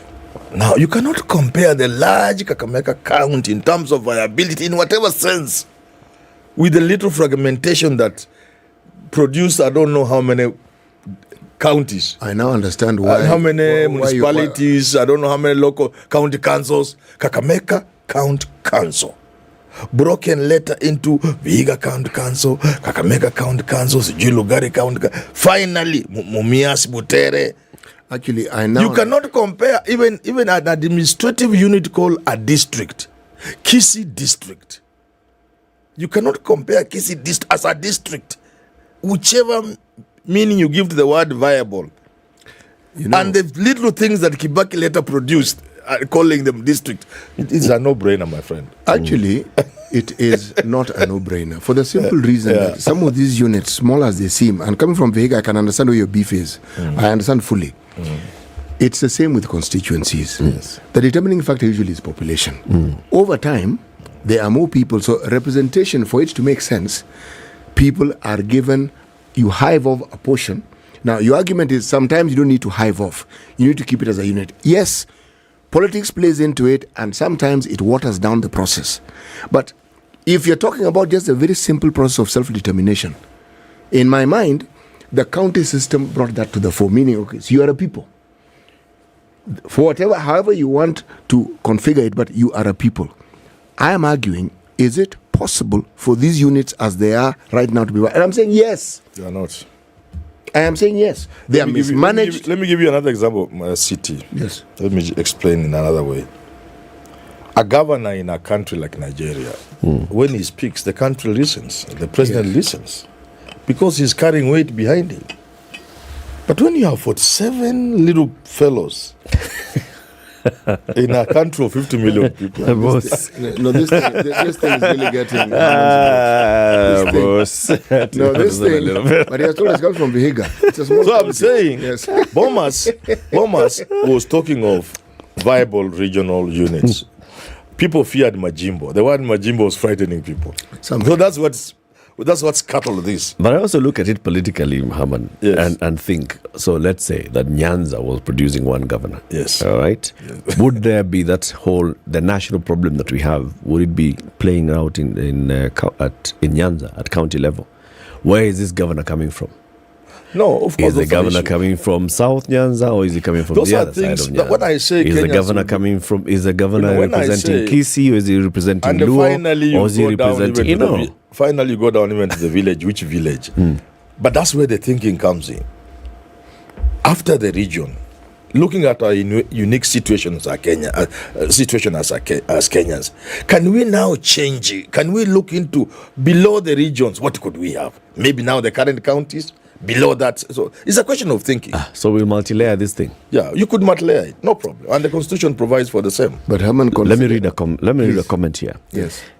Someone says the problem in this country is a bloated civil service. Period. Let's run this country like a business, and we are out of the woods. However, political backlash arising is something no president would have the guts to face. Here ingine, national conversation, counties, etc. Ni stories, porojo. To bloated civil service, we need more people than we have employed so far. We need to give them work. We need more people. Yeah, to serve the people of Kenya. We need to employ more people to serve the people of Kenya. So you're saying actually our civil service is under-resourced. I'll give you an example. We retrenched post office before it died. There was when it was KPTLC. They called the golden handshake. Golden handshake, and we retrenched. Bamba 50. People went home. Later, businessmen came and took over. Safaricom came and everything. Everybody's supposing instead of retrenching people who worked with the post office, we moved into mapping Nairobi and other cities. The way it's done elsewhere, so that your mail comes right to your door. How many more people would they have employed instead of firing?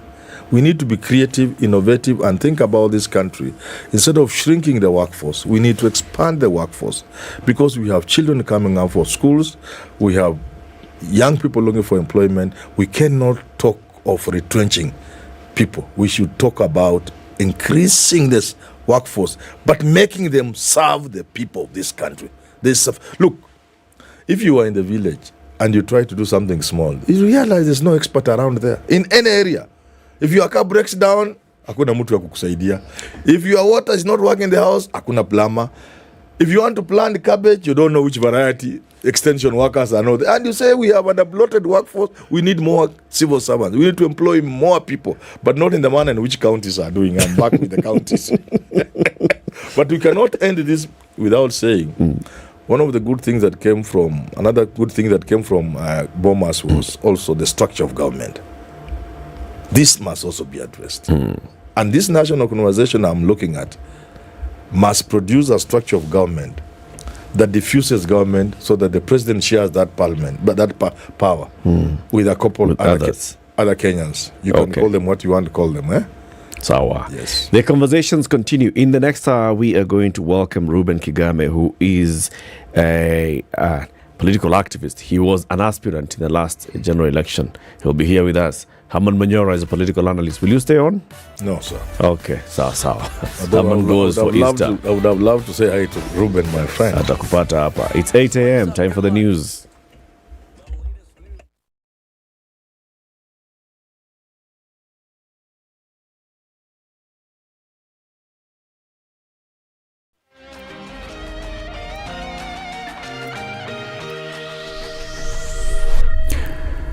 Good morning, this is News. I'm Dennis Oseto. President William Ruto has emphasized the need for parents to take a leading role in the fight against drug abuse among the youth in the country.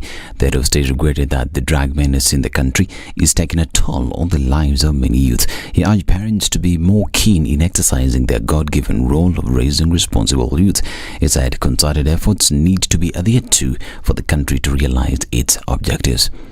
And Deputy President Rigathi Gachagua now says Azimio la Umoja One Kenya coalition leader Raila Odinga must publicly recognize William Ruto as Kenya's president before any dialogue between the government and the opposition can take place. Gachagua said Odinga, who is on the record calling the Kenya Kwanza government illegitimate, must publicly recognize Ruto as the head of state before any engagement takes place. The issue of us having a discussion does not even arise because he says he doesn't recognize William Ruto as president. So how do you talk to somebody who doesn't recognize your legitimacy? So we say, tell your MPs because they are elected to talk to ours, isn't it? But us, we cannot talk to Raila on what ground? Who is he in Kenya? We talk to him as who? He's just an ordinary citizen. Lakini kama ako na matatizo ya kibinafsi akuje tumusikize. But we cannot have an engagement with Raila Odinga because who is he in Kenya? He's not elected by anybody. And if he says he doesn't recognize President William Ruto as president, how can we then have a discussion? So let them go to parliament and engage our members of parliament. Waheshimiwa, mtatuambia vile amesema. Nyinyi mumusikize, as we have no time. Hatuna nafasi. We are busy. Now, operations in majority of counties have been paralyzed following the delayed disbursement of funds from the National Treasury for 4 consecutive months, according to Kakamega Governor Fernandez Baraza, who appeared before the Senate Budget Appropriations Committee. It says Treasury owes county governments about 96 billion shillings arrears accrued from January this year. Governors have decried the dire situation, saying they are staring at possibility of strikes by county staff over delayed salaries. The financial crisis across all counties continues to deepen, with the devolved units now entering the 4th month without their monthly disbursement from the Exchequer. The National Transport and Safety Authority and the National Police Service have launched a joint crackdown on non-compliant vehicles and a sensitization campaign aimed at curbing increasing road accidents during these Easter holiday. The crackdown, held at Makuyu along the busy Nyeri highway, saw over 50 vehicles netted for flouting traffic regulations. During the crackdown, led by NTSA Regional Boss Bora Nguyo, found that some vehicles were not roadworthy, with others found with defective speed governors. Bora said most road accidents were a result of human error by failure to adhere to traffic rules. The NTSA boss urged drivers to be extra careful when approaching the slippery road during this rainy season. And the government has dispatched an investigative team to Chuka, Meru County, following protests that erupted in the town over the murder of 2 people. The demonstrations were sparked by the killing of 1 person last week, while another was shot dead when residents engaged police in day-long running battles demanding the arrest of killers who had been released from custody. The irate crowd picked the body for burial at Chuka Hospital mortuary, but instead had dumped it at Chuka town, where they blocked several roads, including the Embu-Meru highway. Police, who lobbed tear gas and shot in the air to disperse the mob, accidentally shot dead one of the riders, Willis Kiraku, who was the chairman of the Boda Boda Association. Interior Cabinet Secretary Githure Kindiki, who has assured residents of impartial investigations, has appealed for calm. He further condoled with the families of the victims, warning that those found culpable shall face the law. And police in Laikipia and Kericho counties have impounded stolen motorcycles and government-subsidized fertilizer destined for resale. In the first incident at Nyagacho, officers who were tipped raided a rental house of Bernard Ngoma and recovered 6 motorcycles. The suspect has also been arrested as investigations into the matter continue. In Laikipia, officers from Sipili and Ngaro police stations, led by Sub-County Police Commander Kirima Sub-County, raided an agrovet in Sipili Township. 120 bags of 50 kgs of government-subsidized fertilizer, suspected to be destined for resale, were recovered. 2 suspects were arrested and detained at Sipili Police Station pending arraignment in court. A motor vehicle which was used for transportation was impounded and taken to Sipili Police Station, while the exhibits are at Ngarwa Police Station. And a section of Kiswahili scholars in the country now wants the government to unravel the mystery surrounding the death of one of Kenya's foremost writers, Professor Ken Walibora Waliaula. Led by Professor Andrew Wathuke and Dr. Henry Indindi, the Kiswahili scholars regretted that Professor Walibora's demise remains unresolved 4 years after his death. This is News. I'm Dennis Oseto. Good morning.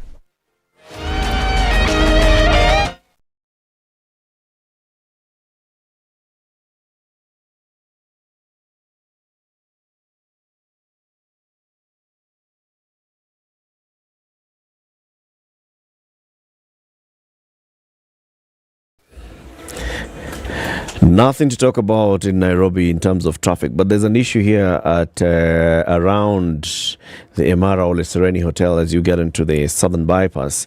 Is just a slight delay there. I don't know what's happened. Maybe it's just a small fender bender. We'll see what's the cause of that. Otherwise, Jogoo Road, Mombasa Road, Thika Superhighway, all of them looking so good. It should be like this every day. It will not be like this tomorrow, of course. Now, remember, if you're coming from Eldoret, coming towards Nakuru, you've been advised that the better route to use is Eldama Ravine because there's an issue at Mau Summit. Don't know what the issue is, but yes, there's an issue. So if you can think of trying to use the Eldama Ravine route, it would be better. Get into Baringo, into Nakuru. If you are coming from whatever other parts of the country, I'm sure the roads will be very, very busy later on. The Nakuru Highway into Nairobi, Mombasa Road into Nairobi, Thika Superhighway, and the entire road from Nyeri, from Meru, from Garissa coming into Nairobi. All of them are going to be busy. The only thing that we want to advise you is be cautious on the roads, be courteous on the roads as well.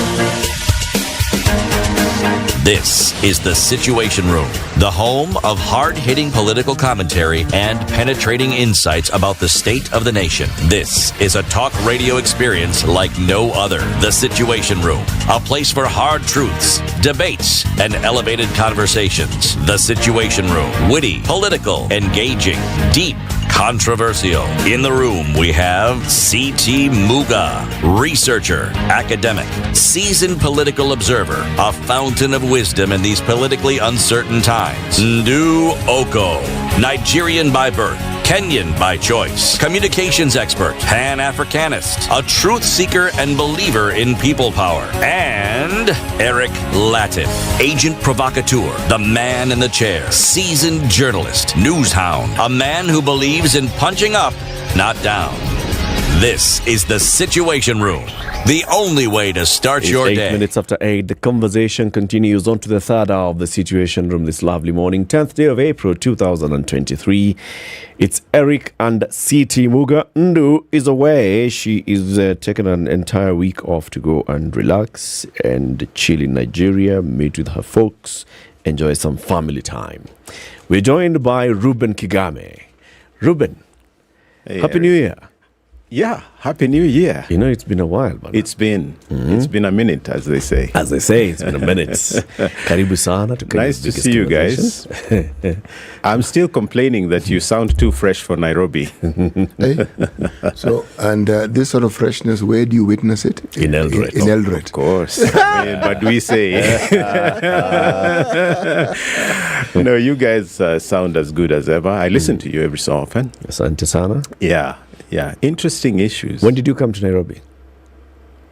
From Eldoret. Well, recently. You left your neighbor there. Your neighbor has been there for the Easter holidays. Oh, who? William Ruto, the president. Jirani yangu. Wacha atawale wakati mimi natawala Nairobi. He likes your song. Uniachi. Apparently, yeah. He likes the songs. I don't think he likes me anymore.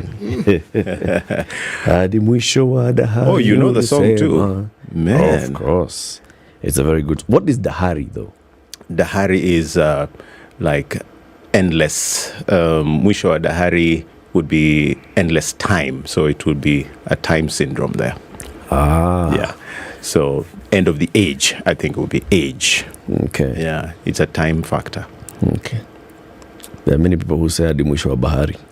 Yeah, hata hapo atakuwa tu. Hata mwisho wa bahari, hata kuacha huko. It's the geographical landscape you're accustomed to. Mwisho wa bahari. Part of the conversation. Wajua bwana, huwezi kwenda jangwani ukasema mwisho wa bahari kwa sababu hawana bahari. Hawajui bahari. Utasema mwisho wa jangwa. Mwisho wa jangwa. Yes. Yeah. So Ruben, CT has the day's proverb. This week, the proverbs will be from Mali. Country of Mali. The desert country. It's very landlocked. Huh? It's extremely landlocked, and 65% of that country is desert. Wow, yeah. And the bulk of their population, again, by a simpler percentage, is youth. A deaf man may not have heard thunder, but will surely see the rain. A deaf man may not have heard thunder, but will surely see the rain.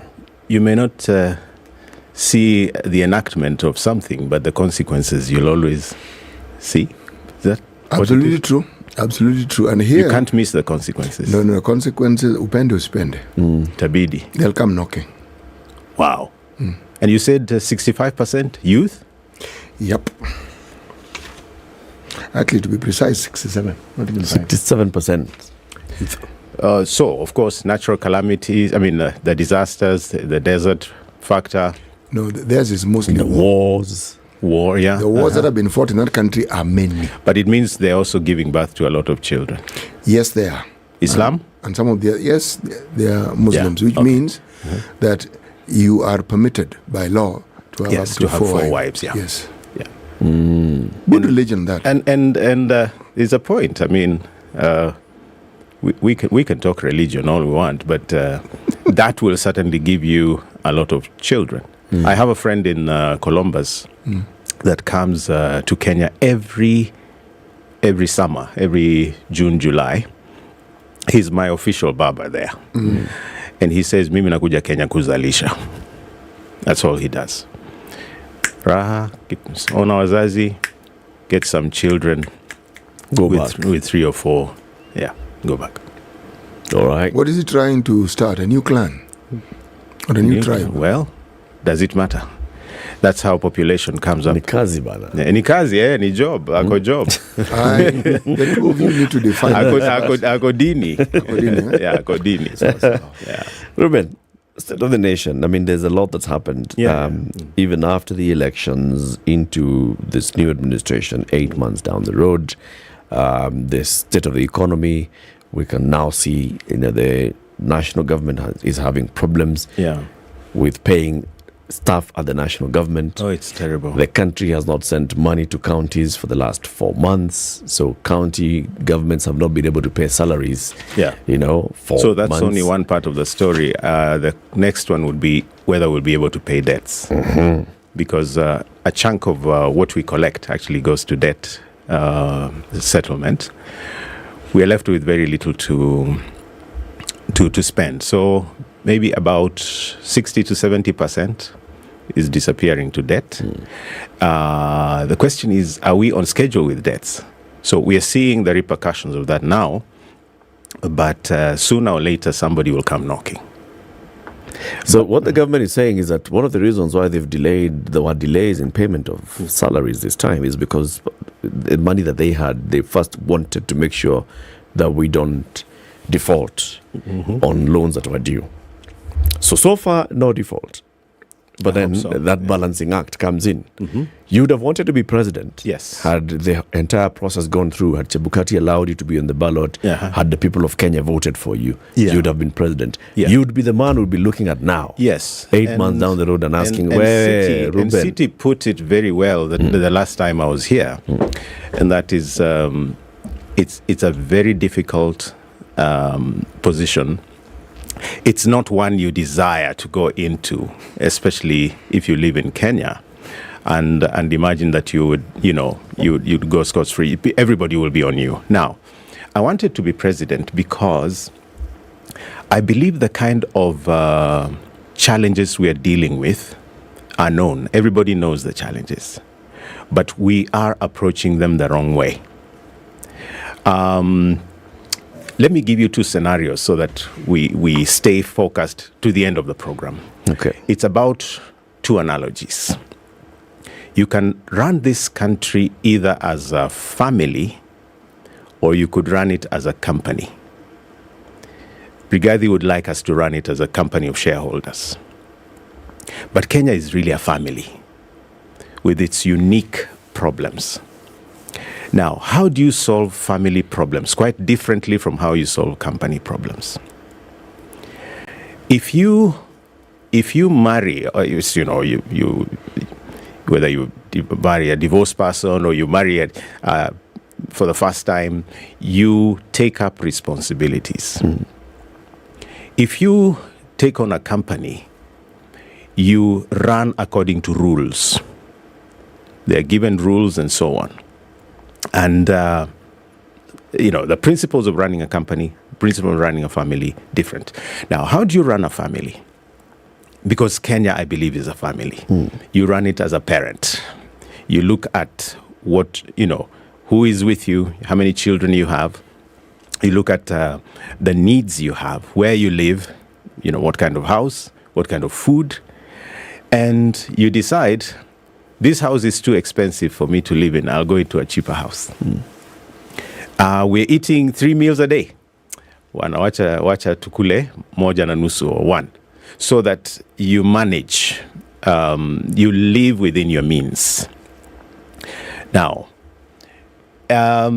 responsibility there. In a company setting, you are hired to fulfill certain tasks. So let me drive the family narrative, because I think that is what is lacking in Kenya.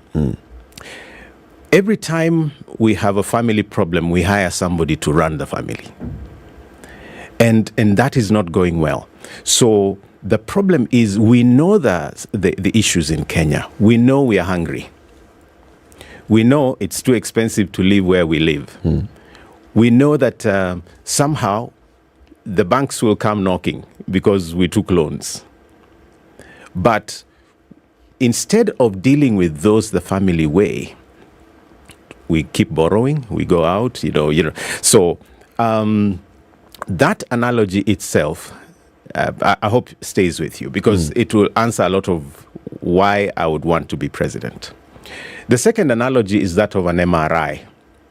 If your body is not running fine, you take an MRI, you check into your system. And so if we took an MRI of the country called Kenya, and we recognize that all the organs are malfunctioning, education is malfunctioning, the economy is malfunctioning, anything you touch is actually agriculture, what? So if you noticed all your organs were failing, how do you live? Do you start making foreign trips? Do you spend everything you have? How do you respond to an MRI that says multiple organ failure? You stop everything, resuscitate.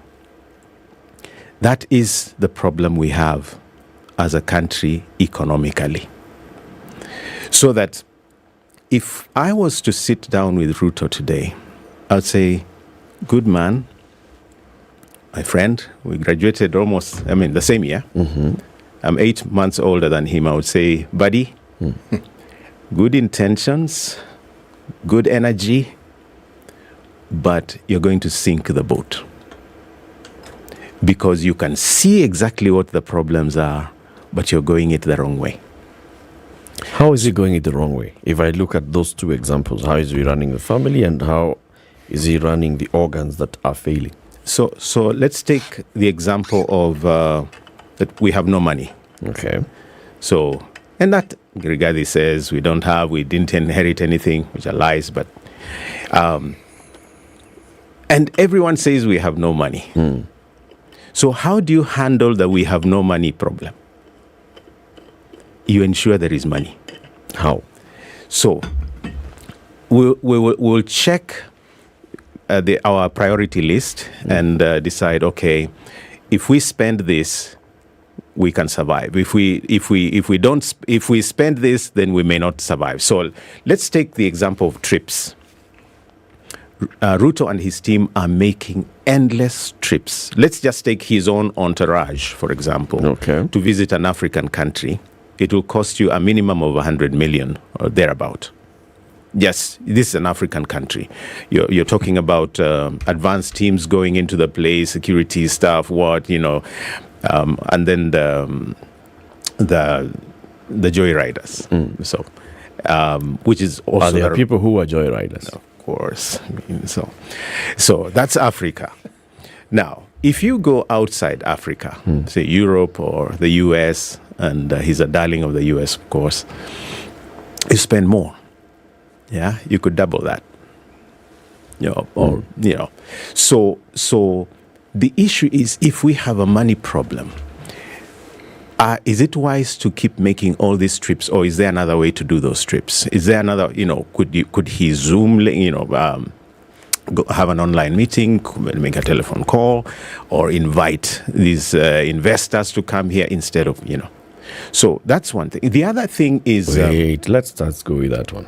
Right? Because we'll go through them step by step. Okay. Because one, and you have raised it as a main issue here, is that the president's trips are expensive.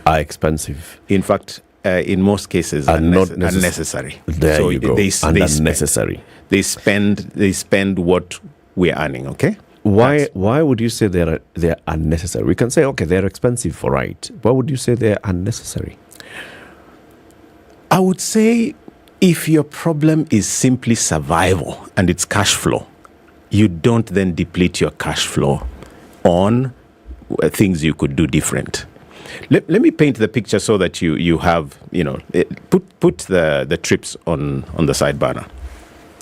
Let's take the issue of how you form your government, because he's taking with this hand and removing with the other one. How exactly? So, for example, there are lots of sackings. There are a lot of people losing their jobs. In fact, if you read these tweets last week, he was saying one way to solve this problem is probably to, retrench. Let me ask you, are we discussing government policy on tweets? No. I'm just giving you an example. He's economic advisor anyway. So that's an economic advisor's tweet. So we should take it seriously. All right. So let me back up. We don't then. So let's say that we have a problem because of cash flow. We should retrench instead of But he's busy hiring all these CSS with a lot of budgetary implications. And, the joyriding principle of Kenyans, you're hired and the first thing you think about is a car. So it's all luxury budgets. So you have, he's hiring all these unnecessary CSS, 50 instead of the 23, creating unnecessary offices, like those of spouses of his workers. And so you are actually going to spend, every office has a budget implication. So the question is that necessary? You see, we've done without them before. So what behooves anyone that this is a significant, administrative decision? If I was, of course, in office, I would never do anything like that. Instead, in fact, what I would be trying to do is reduce the number of ministries, for example.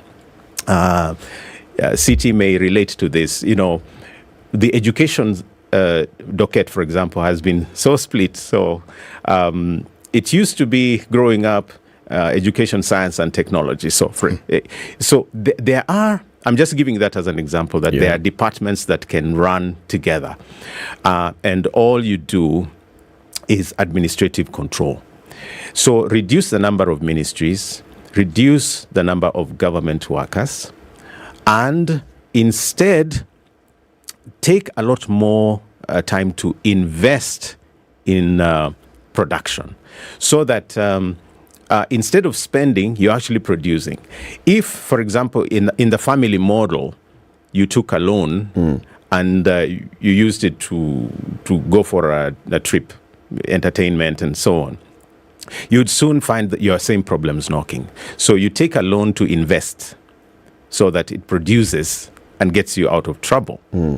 And instead, what Kenya has done is, for example, inherit projects. You just keep tagging at those projects.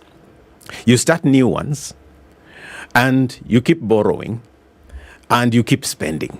So the little that is coming in is not budgeted for, is not organized, and you, at the same time, you're not analyzing where you're going. Ruto, who was the deputy president before, knows a lot about government, a lot about what went wrong or what went right in the previous government. He was number 2 anyway. So I would expect that the first thing he would do is stop the train, plan, maybe to go a different direction. Instead, he continues the same things that Uhuru was doing and introduces new ones, all at the same time, and expects... What new things has he introduced? Let's just talk about, say, the Hustler Fund. Okay? Okay. What is that? It's a Hustler Fund. Yeah. And it's an initial 15 billion shilling being lent to people who are not financially included. It's a financial inclusion fund for people who don't have access to credit, for small traders and business people. The simple thing is that's expenditure right there. Expenditure, and by the way... It's 15 billion shillings being lent to people. They are repaying. Ni madeni. And we are not short of the madeni principle here, from Fuliza to... So actually what we should be doing is control that by injecting money into where the people are, into livelihoods and so on, so that instead of... But Ruben, is that not what we've been told the Hustler Fund is supposed to do? The very thing you're saying. Mm-hmm. Is it doing it? I mean, when was it started? It's injecting money into those... December. Into that money is being dished out, we've seen. Dished, yes. Yes. It's not being invested. How do we know? Because it's individuals who are getting the money. So let's not get sidetracked here. The issue is, that's one of the... We're not getting sidetracked. Yeah, we are, because... You're saying many things, and we've got to halt you at some point so that you can explain. All right. So here was an issue where you said that instead of Ruto taking a break, stopping the train, he is continuing and in fact adding more loads onto this train. Yes. And the question was, what extra loads has Ruto added? I only gave the Hustler Fund as one. One example. Another example? The issue of privatization. That is a monster in and of itself. And then you have the expansion of government. So all these things are happening at the same time. And the point I wanted to make is that the best way to go about our challenges now, and my advice to him would have been, stop, get experts into place to diagnose exactly what our problem is. And diagnose the way a doctor does. Kichwa kinauma wapi? Ni tumbo ama ni wapi? So that you concentrate on where the real problem is. And I think Zimbabwe did something like that. And in issues such as food security, for example, Zimbabwe is actually beginning to get it right. Where you ask how many, how many people live in this country? How many are hungry? How much do we eat in a year? Therefore, how much do we inject into the food sector? So if I was in Ruto's shoes, and you're faced with everyone telling you bring down the cost of living, make sure that everyone can afford food and so on. What I would do is concentrate on that as a solution, give a solution to that, and then, ask what else is ailing us. What we're having here is like a runaway situation. For example, he comes in and puts up a task force for education. Ever had a report from that group? Yes. It's still going on, yeah. It's still going on. But they've been mentioned as there to was what a preliminary report. Yes. Preliminary report. But, if you didn't stop the train, then you have to you would have to deal with the arising issues of the movement. So, for example, we already have the junior high intake. Some kids are still at home and so on. So, Ruben, if I hear you correctly, you're saying there are many problems. And we know them. It's about prioritization. You see, where we are coming from is this. Yes. We have come to understand that when you are looking at a problem and it is not you who has the burden of providing a solution, it is easy to pontificate on the possible solutions. Because there may be things that someone gets into government and they now are faced with, which they can't really talk about. I am not talking about what the Deputy President keeps mentioning about finding empty coffers. That I will not talk about. There is no such thing as empty coffers in a government unless the entire taxation process is halted, so there's no money coming in, then you can talk about empty coffers. But so long as people are paying taxes on a daily basis, there is never a situation where we have empty coffers. Correct. It's not possible. What I'm saying is, this government came in with an idea of what they wanted to do. True. We are seeing what they're well, doing. I need to take that back. Yeah. So you don't want to say true. Debatable, according to you. It's debatable. Yes, they came with an idea of what they wanted to do. Now, if we were to take what they tell us at face value, it would be they are trying to implement what they felt ought to be done to remedy the problems that we have. Okay? Now, do we see signs of any of these problems, which we all agree are many? Do we see any of these problems being remedied? Or do we see the solutions that this government has proposed to solve some of the problems that we have? Do we see any of them working? Do we see any of them giving us hope that, yes, what we have seen started here may bring the solution that we desired? Yeah. I want us to take a break and then you can come and respond to that question. Okay. And you can think of specific solutions that have been proposed by the administration that you take issue with. Okay. And say, for example, they are saying that this is how they want to address the cost of living. And I have an issue with it because of this and the other. Or this is how they said they want to address the, budget and the high levels of borrowing. This is their solution. This is my problem with their solution. 28 minutes to 9. Ruben Kigame is here with us in the studio. He wanted to be president last year until he was stopped by Chebukati on one or two issues. He went to court. It's just we know. So he's here. He's telling us what he thinks of the government currently.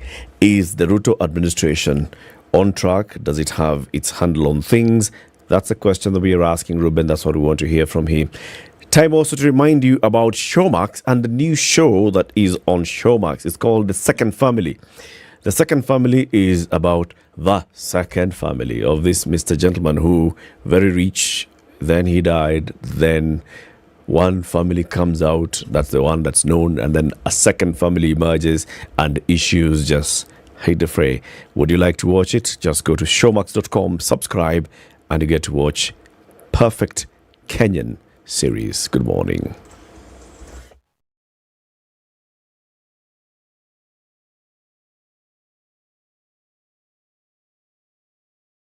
This is the Situation Room, the only way to start your day.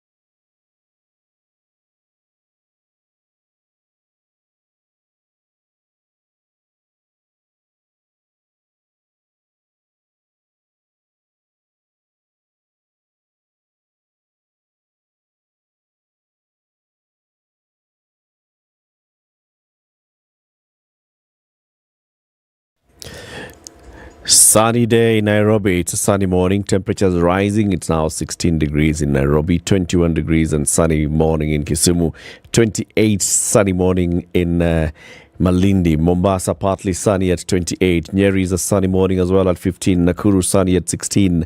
Eldoret sunny at 17. Kakamega sunny at 21. Kampala sunny at 22. Johannesburg cloudy morning at 13. Dar es Salaam sunny at 25.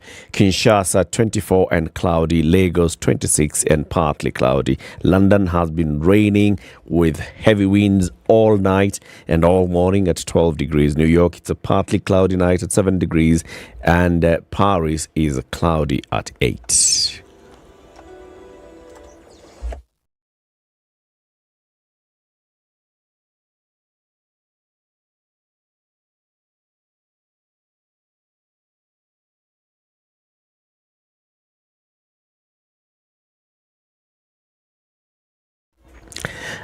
Yeah, still following up on the issue at Mao Summit. So apparently there was an issue on a truck and residents were up in arms and the truck went on fire and then the entire road was blocked. So you're advised, if you're coming from Eldoret and you want to access Nakuru, try and use the ravine route. It's much better.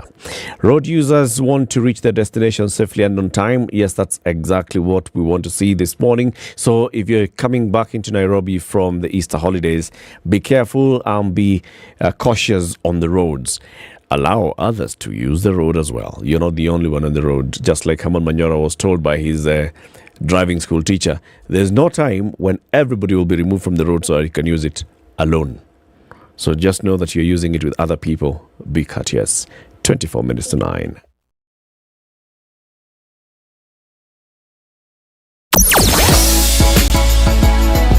Sugar and spice and everything nice.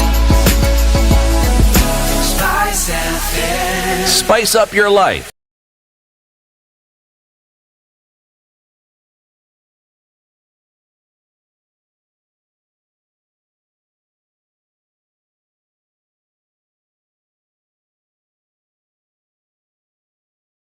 Twenty-four minutes to 9. The conversation continues with Ruben Kigame. So, Ruben, some of the proposals and programs that have been rolled out by the Kenya Kwanza administration that you take issue with? Yeah, so let's first agree that anytime you look at Kenya's problems, there are many. So we all know there are many, many problems, and nobody can pretend to be able to solve all of them. Yeah. So that we need to agree. Yeah. But we also need to agree that the problems we have are systemic. We've inherited value systems. We've inherited ways of doing things, business or whatever, that maybe we need to check so that, for example, we reprioritize values to the point where trust is restored and so on. So that is where we need to spend a lot of our energy.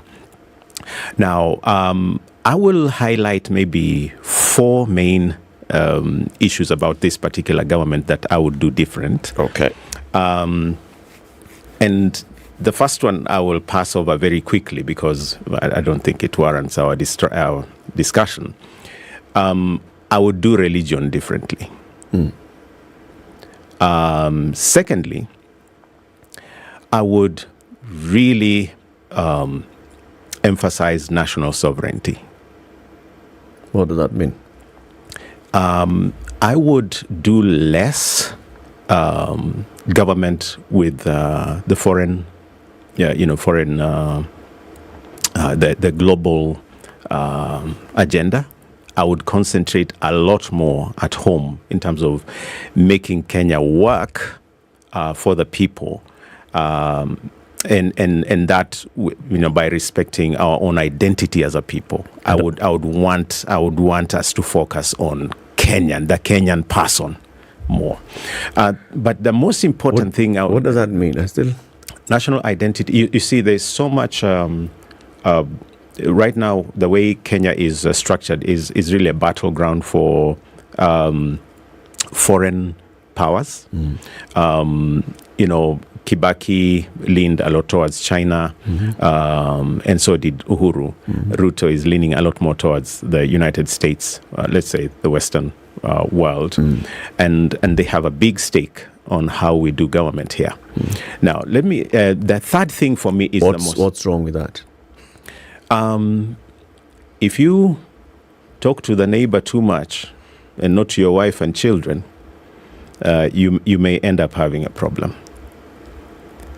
Let's put that last. Let me put the front burner issue here. Okay, then how you form government.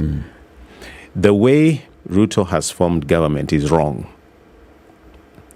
And the fourth thing I would want to highlight is how to deal with food insecurity, because that is the monster on the table right now.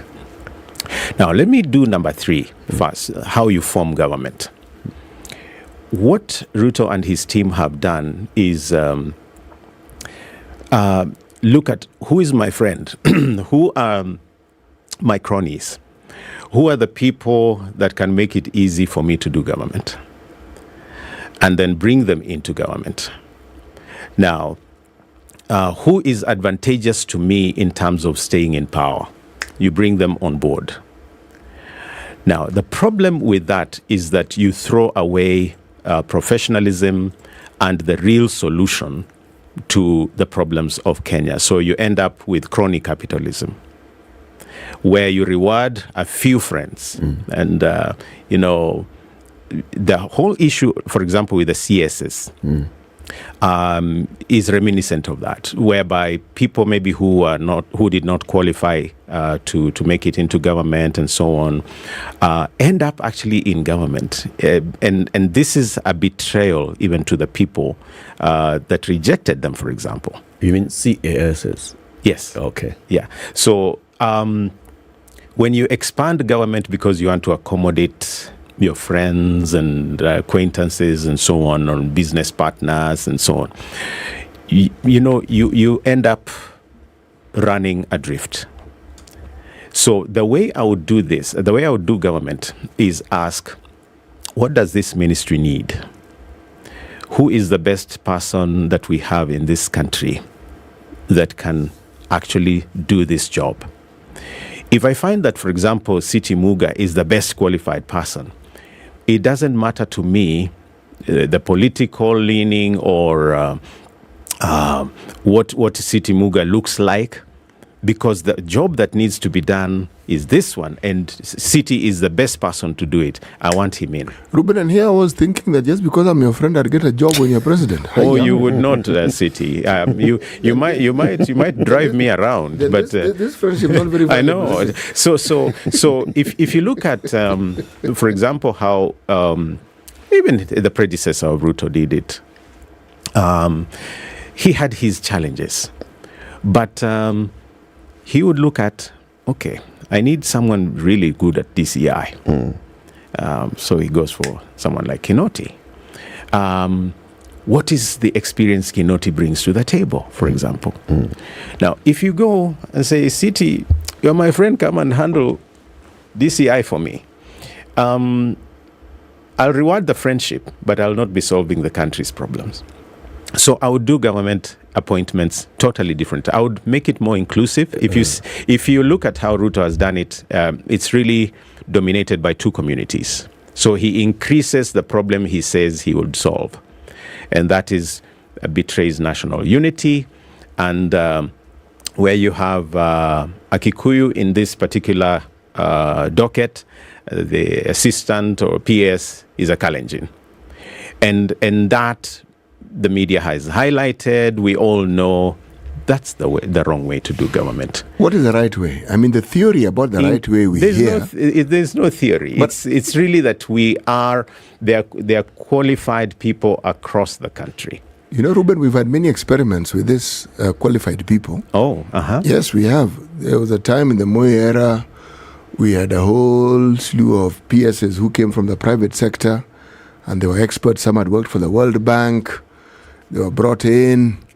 We've experimented with this for some time. The question I'm actually asking... For some time? For a long time, actually. Okay. The question I'm asking is, in which political system on the planet don't people reward their friends? The wrong word is reward. Actually, the right word. Because government is not about rewards. Actually, Ruben, it is. I don't think so. I'm talking about the practice. I'm not talking about, what do we see in government? Let's say, for instance, what do we see when, say, you have a Nusumkate government as we had in the Kibaki era, and we have now the opposition and the group that won the election are brought together. How did we see the representation? It's a reward with expectations. It's always a reward. The fact that people reward others when they form governments does not mean that's the right way to do it. So what is right? The right way to do government is realize this is not your mother's house. This is a republic. Yeah. This is a nation, okay, whereby everybody must feel Kenyan, and that's why I was talking about national sovereignty earlier on. But I thought that's what the county is supposed to do. Exactly. To make you feel Kenyan. because that is run and controlled by your people who speak your language, whom you're related to. So devolution is actually one of the best things that came in our constitution. The problem is, and I said it, that if it's systemic, so you have a value system that pillages stuff at the national government, then you will actually be devolving corruption and the pillaging. So the thing is, work on appointments so that, for example, you bring in people of character, and that will inspire confidence and trust, and then operate within separation of powers. Because what happens is that when you come in with the intention to actually do state capture in the name of preserving your leadership or whatever, you are not going to inspire confidence. And for a nation to run, for you to have legitimacy, you need to inspire confidence. And so if you have a scenario where, for example, we know people have been adversely mentioned in terms of their conduct, and the DPP has cases against them. So you bring them into government, and the next thing you do is you drop those cases. You are not inspiring confidence. You have been working against that. You're actually delegitimizing yourself. So if I hear you, Ruben, if you had become president, you would not have run on a campaign of this is a Nyeri who is running as president, right? Oh, no. Well, you are running on a different platform, on a national platform, but then you had a core support base. Yes. And this core support base, we could say, was people of a certain leaning and thinking who were mostly found in the civil service, not in in the civic society. Right? So those are your core.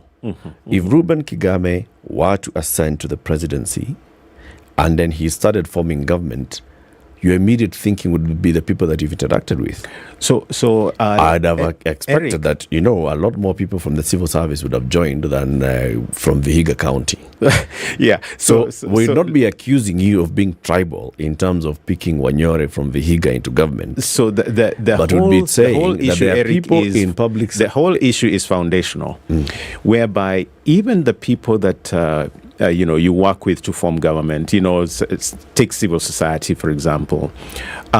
If you do not have policies, if you do not have structures within your campaign team, your manifesto, your agenda, if you do not have principles, then you will be committing exactly the same mistake you are blaming your predecessor for. Yep. So what you do is, and this is what political parties in this country are lacking, and that is agenda-based politics, agenda-based leadership. You form parties for convenience, not for leadership. Today you have Azimio here, you have Kenya Kwanza there. You can be sure maybe in the next 5 years, you'll not be hearing of those formations because we have such a fluidish approach to politics. And the main challenge then is we then mainstream politics instead of leadership, so that there is no one time you're concentrating on leadership. You move from one election to another and you're back to politics. In fact, if we did less talking and more, work, if we for example, concentrated less on political rhetoric, then we would achieve more. In fact, so have we accepted the talk and not do culture that every parliamentarian knows that when they go into government, all they're going to do is earn and talk and earn and increase your salary. Now it's catching up with them, that they themselves are not even paid. So they are having to taste. And on the one hand, I'm saying, ata nyinyi onjeni, feel what we feel out here when we go without salaries. So that they know it's important to lead and not politics. The day I will see us move from an election and work before we have another campaign, I would be a very happy person. But the politicians we have know that you have to keep relevant, and so just keep talking. But Ruben, it has been argued that those of us who are being led are responsible for the situation that you've just described, because we never stop these people from talking. We allow them to talk. In fact, we join them in large numbers and we cheer them on. So we, on that, if we're to go with that trajectory of discussion, we are the ones who actually enable these people. We are the ones who guarantee that they'll continue talking to us and solving our problems through talk. Yes and no. We are not entirely responsible for that. I think it was Franz Fanon who was saying, if you can just keep people talking. You're talking about the wretched of the earth, yeah? So you could always dominate them. Just keep talking and even fund more talking. And if there is one thing that social media has done, it's actually to keep you talking. How many WhatsApp groups are you in? How many Facebook posts do you see? It's just, this is what is wrong. Yeah, I also, last year, yesterday, it's it's just talk. No. Talk is so there good. Is therapy. You know why talk is good? Yes. There is therapy. Talk is good. No. Well, talk is good, but you can't talk 24 hours. You've got to work and eat. So we are not categorizing talk. So the point is this, that if I know I can continue to dominate you by making you to talk, then the one who pulls the shots, who calls the shots, is no longer the people you're blaming. It's actually the people who are making you to talk. Actually, I'm not blaming them. I'm you're saying that we are responsible. Yes, that so you apportion blame. No. Yeah. It isn't apportioning blame. It's stating a fact. You see, blame is as though I'm running away from the problem and looking for someone to lay the on whose head I wish to lay the problem. I'm stating the fact. So the fact isn't blame. Let's settle this and then talk about food security. Yes. The issue is, let's talk less and work. Actually, I'm thinking we should talk more. I don't think so. Who should talk less? Those in government or all of us? City. It is. I mean, when I say talk more, I said it's not just talk per se, but talk as in constructive and determining what it is that I agree about. So that would be constructive national dialogue. That contributing towards something. We need to have a national dialogue on what our problems are. The way the Ufungamano Initiative or NCAC, those are constructive. But any new WhatsApp group, any social media chat is just going to lead. We'll be talking the next 5 years. Now, food security. If I was in Ruto's shoes and I come from a government that has just had subsidies to ensure that somehow people survive, the first thing I would ask myself is, if I pulled away those subsidies, what is going to be the immediate consequence? How will it affect the people? How will it affect my leadership as a president? I think it's one of the mistakes that he made to lift off or do away with subsidies. We needed subsidies to basically cushion, and what cushioning would have done for him would be give him time to then roll out what I consider one of the best things he has, and that is the middle term and the long term solution to the country's food situation. But he's rolling that out, and people are saying, in the absence of we can't feel you. Yeah, iko sawa, mipango ni sawa, lakini tuko njaa. So what I would have done different is maybe continued with subsidies for maybe 3 to 6 months, balanced against our seasons of food production. So for Nyanza and Western Kenya, you have some production coming up, in the middle of the year.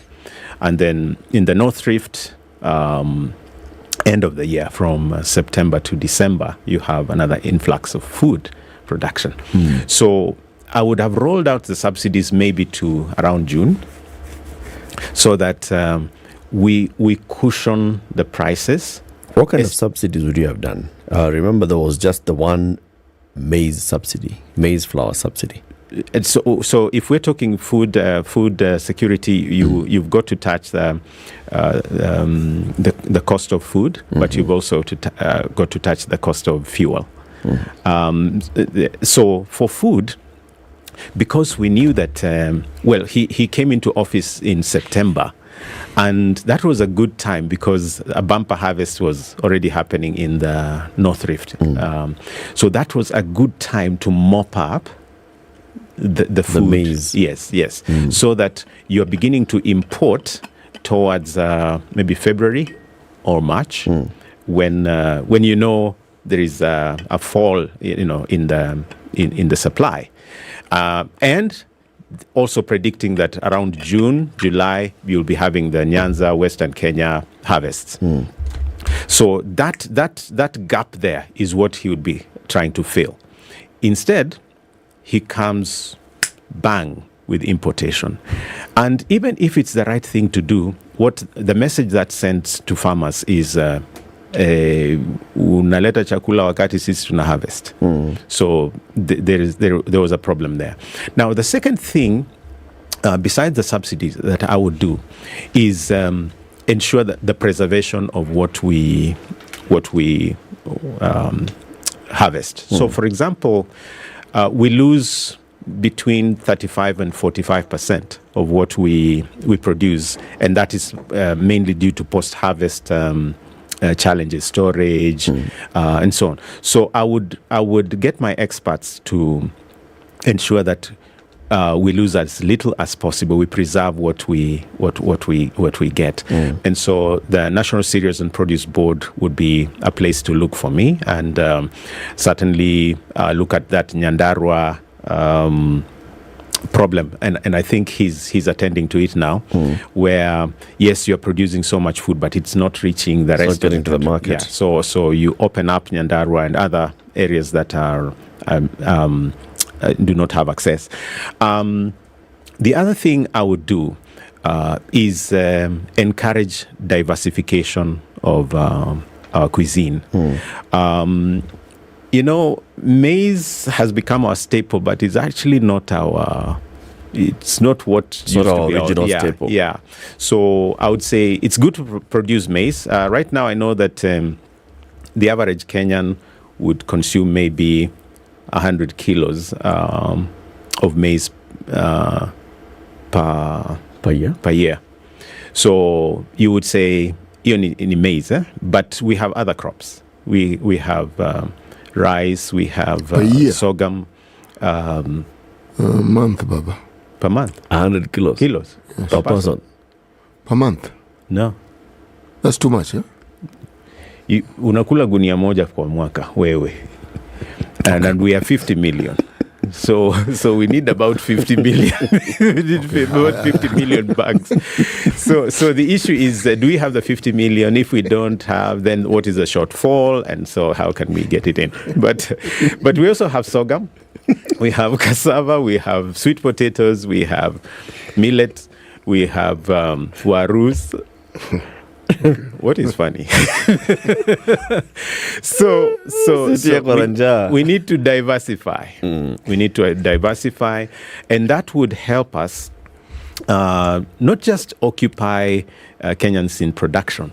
It would also save us from hunger. The perennial challenges. We know that we have climate change issues coming up and so on. So the drought-resistant crops, for example, would be very, very useful to invest in.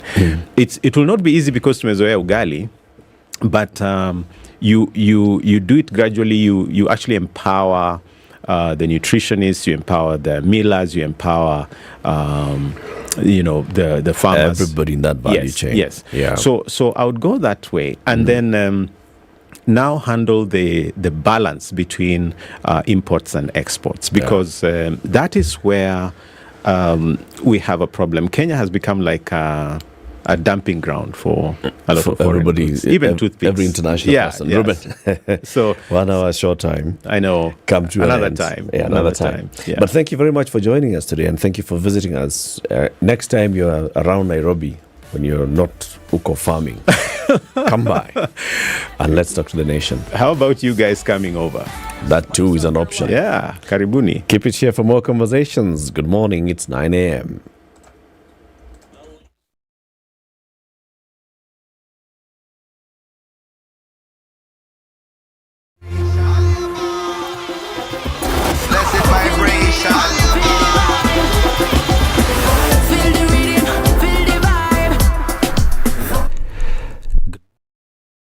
Yes, Asad. Presidential candidate Reuben Kigame now says that Kenyans should be worried about the government's capability of meeting its debt obligations. In an interview with Spice FM, it said that it's worrying that the government is unable to pay salaries now, painting a dark cloud on whether it can meet its other demands.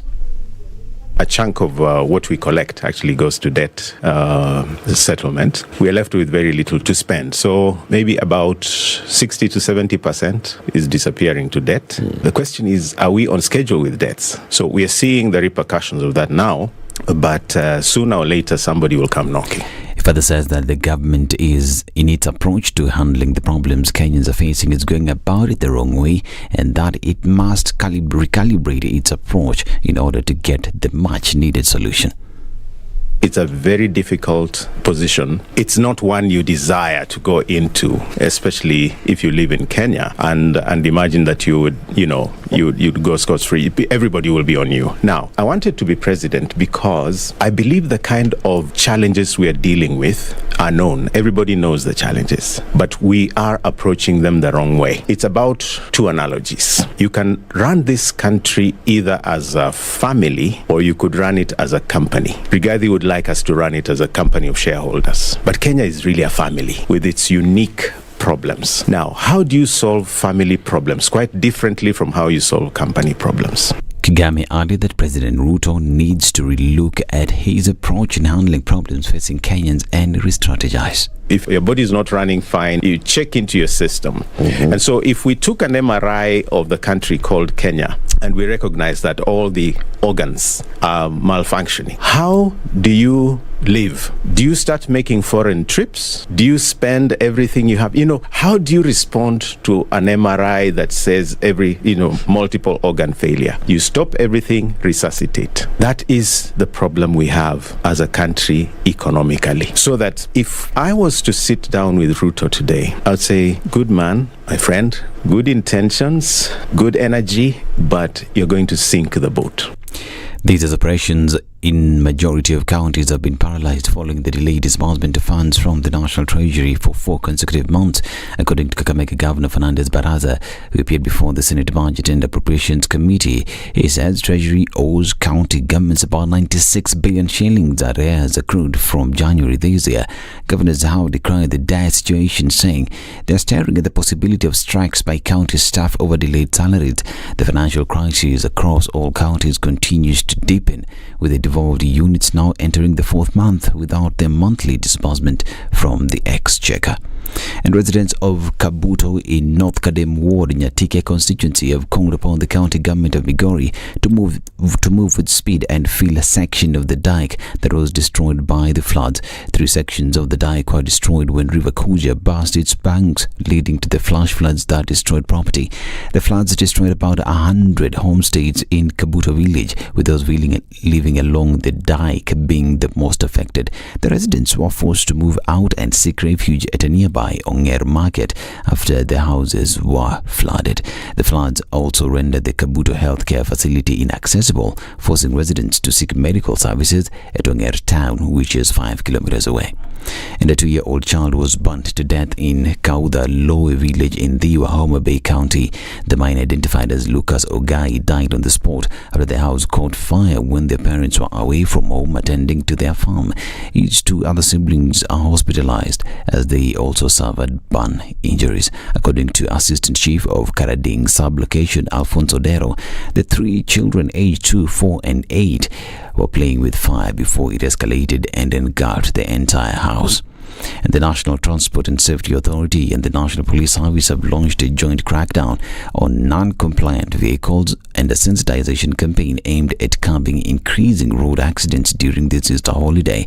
The crackdown held at Nakuru along the busy Nyeri highway saw over 50 vehicles netted for flouting traffic regulations.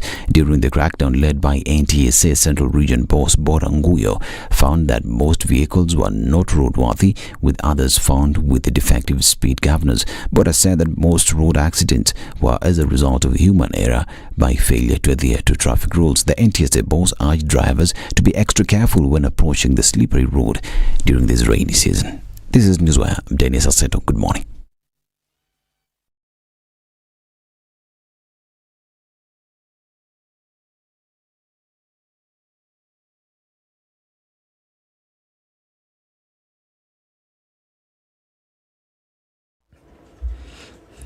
Okay, so it's starting to build up around Westlands, heading towards town, just as you get to ABC Place. I don't know what's happening there, but there's a bit of a traffic snarl up there. If you know what's happening, please let us know so we can alert everybody else, but there's an issue there. And the rest of the roads, Uhuru Highway heading into the CBD is busy around Nyayo Stadium and Bunyala roundabout. After that, it moves. Also, Mombasa Road at General Motors, at the Cabanas interchange is busy, but we know that there's been some roadworks going on around there, so that could also be part of the reason. Nothing else to talk about. Nairobi roads, all of them are looking pretty good this morning. Roads into Nairobi, that's where we'll be concentrating, but also just later on in the day. If you want to travel, this is the best time to get into towards Nairobi. We know that in the afternoon, when everybody else will be coming, all roads will be busy. Nakuru into town, busy. Nyeri, Thika into town, busy. Mombasa into town, busy. What's the other major road? Yes, Kangundu Road into town as well. It's going to be busy. Be careful on the roads. Good morning.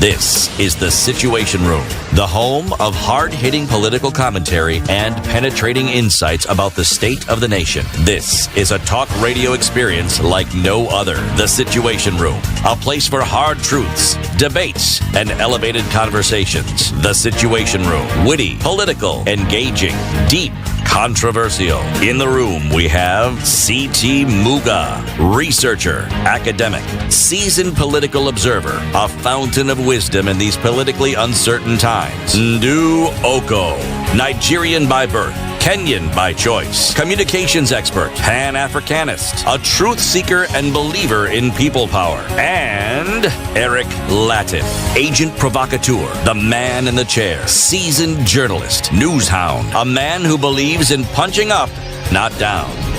This is The Situation Room. After 9. Good morning, and how are you doing? Welcome to the final hour of The Situation Room on Spice FM and online on YouTube and Facebook. We continue having a conversation about our economy. This time, let's get a bit technical and understand our salary crisis. What's it about our public debt and our responsibilities as people, and also what is the responsibility of Parliament on this particular issue? We are now joined by an economist and financial expert, Dr. Patrick Mwinde. Good morning, Dr.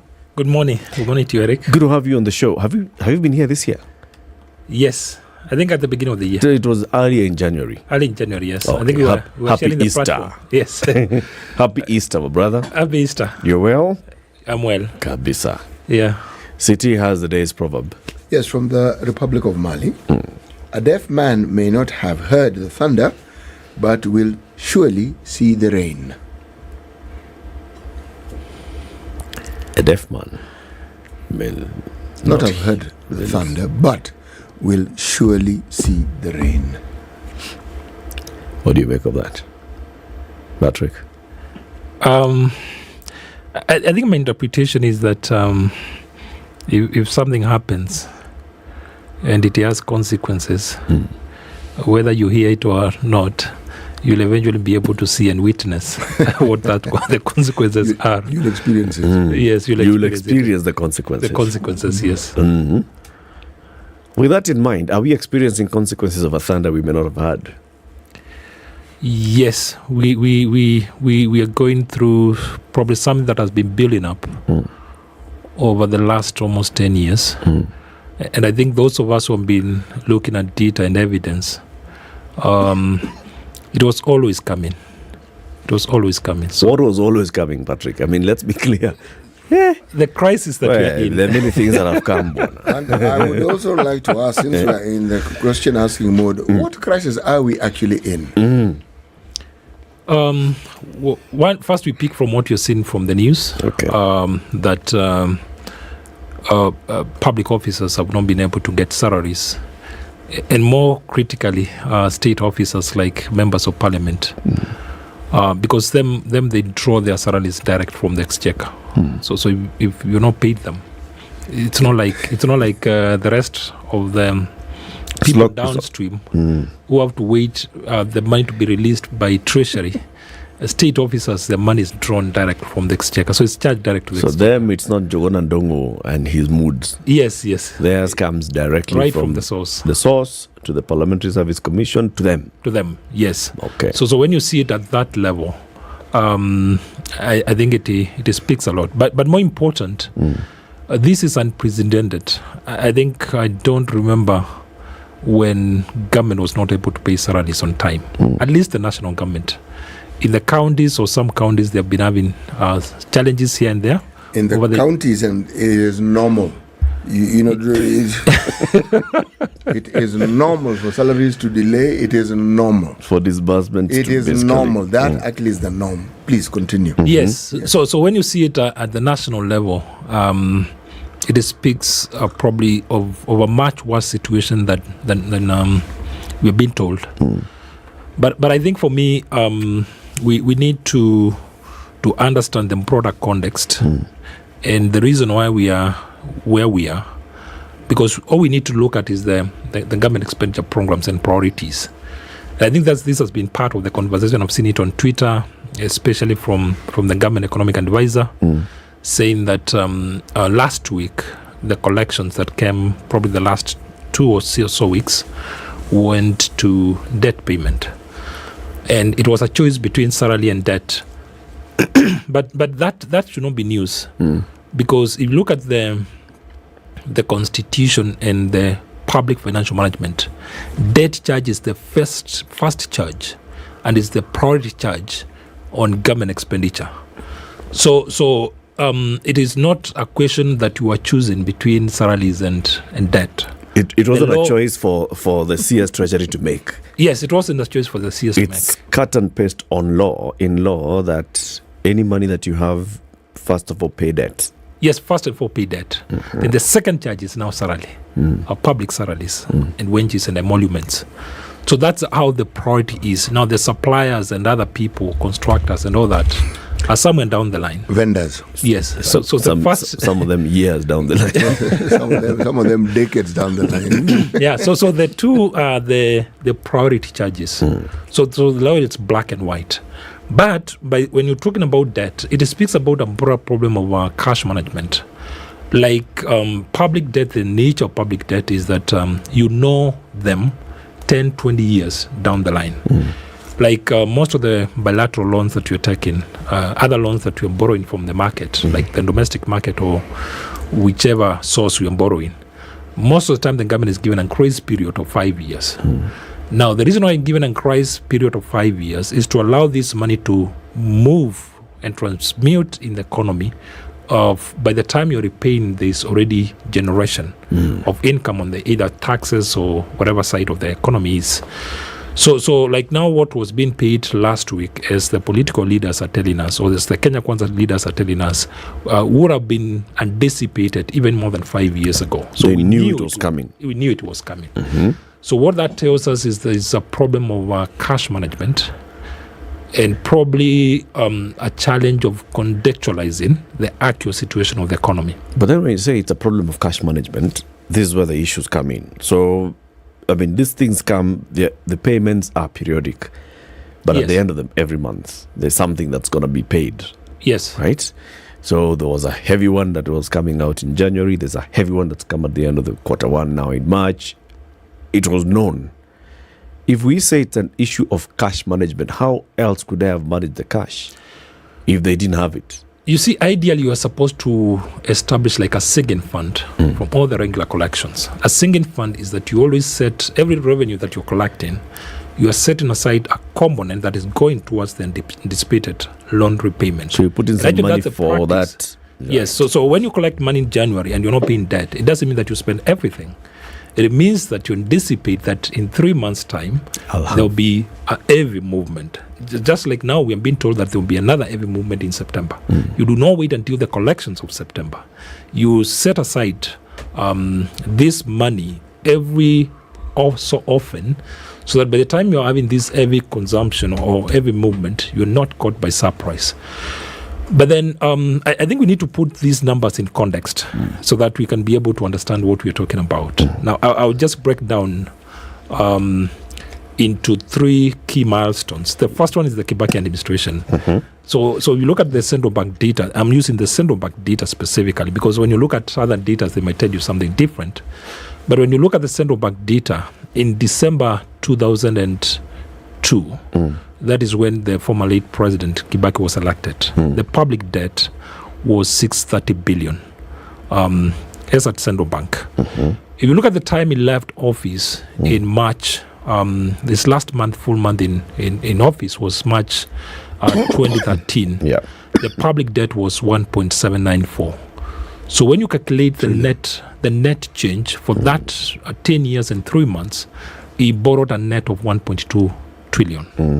Now, when you look at the revenue side of the economy, because this money we are expecting it had a consequence in the economy. The revenue more than tripled. It moved by more than 300 times. Because when he was elected in 2002, government was collecting less than 320 billion. By the time he left, we had crossed the 1 trillion mark. It was actually 1.05 trillion. So you look at that revenue growth was more than 300%. And the debt had grown by 1.2 trillion.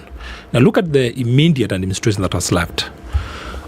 When they came into office, they inherited that 1.8 trillion. But by the time they left in July, their last month in office was in July 2022. The debt as at the central bank was 6.8 trillion. So if you calculate what they borrowed, it was 8.6 trillion. That is the loan that was with the central banks. It was 8.6 trillion. Sorry for that correction. So they borrowed a total of 6.8 trillion net. Net means that you borrowed some, there were others that were paid. So the net is 6.8. But when you look at the revenue growth, where now we expect the impact to have been, you realize that the revenue grew by about 109%. So this time is not 3 times. The debt grew by more than 600, but the revenue grew by to what? 200. Sorry. The revenue grew to 2 point what? By 03. 2.03 trillion. Yeah, that was last year. That was last year's revenue. Yes. Yeah. And by the time they took of it, we had already crossed the 1 trillion mark. And the debt grew by what percentage? It was 6.8 trillion from 1.8. That was almost 600. Isn't that a good increase? It's very nice. Yes. So you look at now the question is, where is the impact of this debt? What was the size of GDP by the time Kibaki was living? Kibaki left when we were almost should be 7. We were around 7, close to 7. Now we are about 14. So now that's where the catch is. Explain 7 what exactly? Trillion. 7 trillion. Yeah, GDP. Kibaki left when we were our GDP was 7. Yes. Now it is 14. Yes, it's almost 14 now. The current projection. Now this is where the catch is. Now you look at this loan because the constitution requires us to borrow for development expenditure. So we perfected what we will be calling project financing, and also what we'll be calling public-private partnerships. So these are buzzwords that have come up. Now, when you look at a project like SGR, the moment you complete that project, in terms of counting within the GDP, we count the total amount spent. Okay? So if the project was 500 billion, we count 500 billion in the GDP. If you look at the expressway, it's 89 billion. We count 89 billion. So that's how we count GDP. But then we will start now tracing that money in the economy. Because like now we are saying we borrowed 6.8 trillion. Let's find it in the economy. Let's feel it. Yes. Because that's the question. What was it intended for? And if it went to the intended destination, do we see what they said they were going to do with it? That's Yes. what you're saying. Yes, that's what we're saying. Because now we need to see how this money translates to you and me, how it translates to Mama Mboga, how it translates to the bank, how it translates to the companies, so that we can now see it in the government revenue. Okay. Because it has to be in the economy for us to see it in the government revenue. Now, we know there are certain problems. Please just pause. I want to ask a question before Yes. you continue. When we borrow for whatever purpose, among the intended consequences should be what you say visibly, projects and whatever else we borrowed. Okay? Yes. It for. Yes. Now, what about when you say directly to us? What then should we see? Should we see a situation where things cost less? There's abundance of more things. What should we see? Or greater efficiency. Greater efficiency. What is this thing that we should see? Now, it's not enough to tell us we borrowed for a road and you can see the road. That's not economics. That's not economics. That's just road. That's not economics. Because that's where the catch is. That's where the catch is. But you can see 11,000 kilometers of roads. Now, that's where the catch is. Did the money come to the economy? Now, all over the world, if, for example, you look at the model we've been using, I said we've been using something we're calling project financing, where we identify a project, link it to a financing and a contractor. Now, we have been using foreign debt, foreign contract, and foreign supplies model. Hey. Okay? Yeah. Even as you say it, it doesn't sound good. You haven't come to the end of it, but it's already sounding bad. Yes? You see, so I identified this road, it's 20 kilometers. Okay, I want to build this road. What do? I get a foreign contractor. Yes. And I contract that contract. Then I tell the contractor go and look for me for money. So the contractor goes and arranges the financing agreement. Yeah. And then he comes and builds the road. Now, when we're talking about the money being in the economy, is that now we should, if for example you're using cement, and look at the projects that we have done so many infrastructure projects. One of the key consumable there is cement.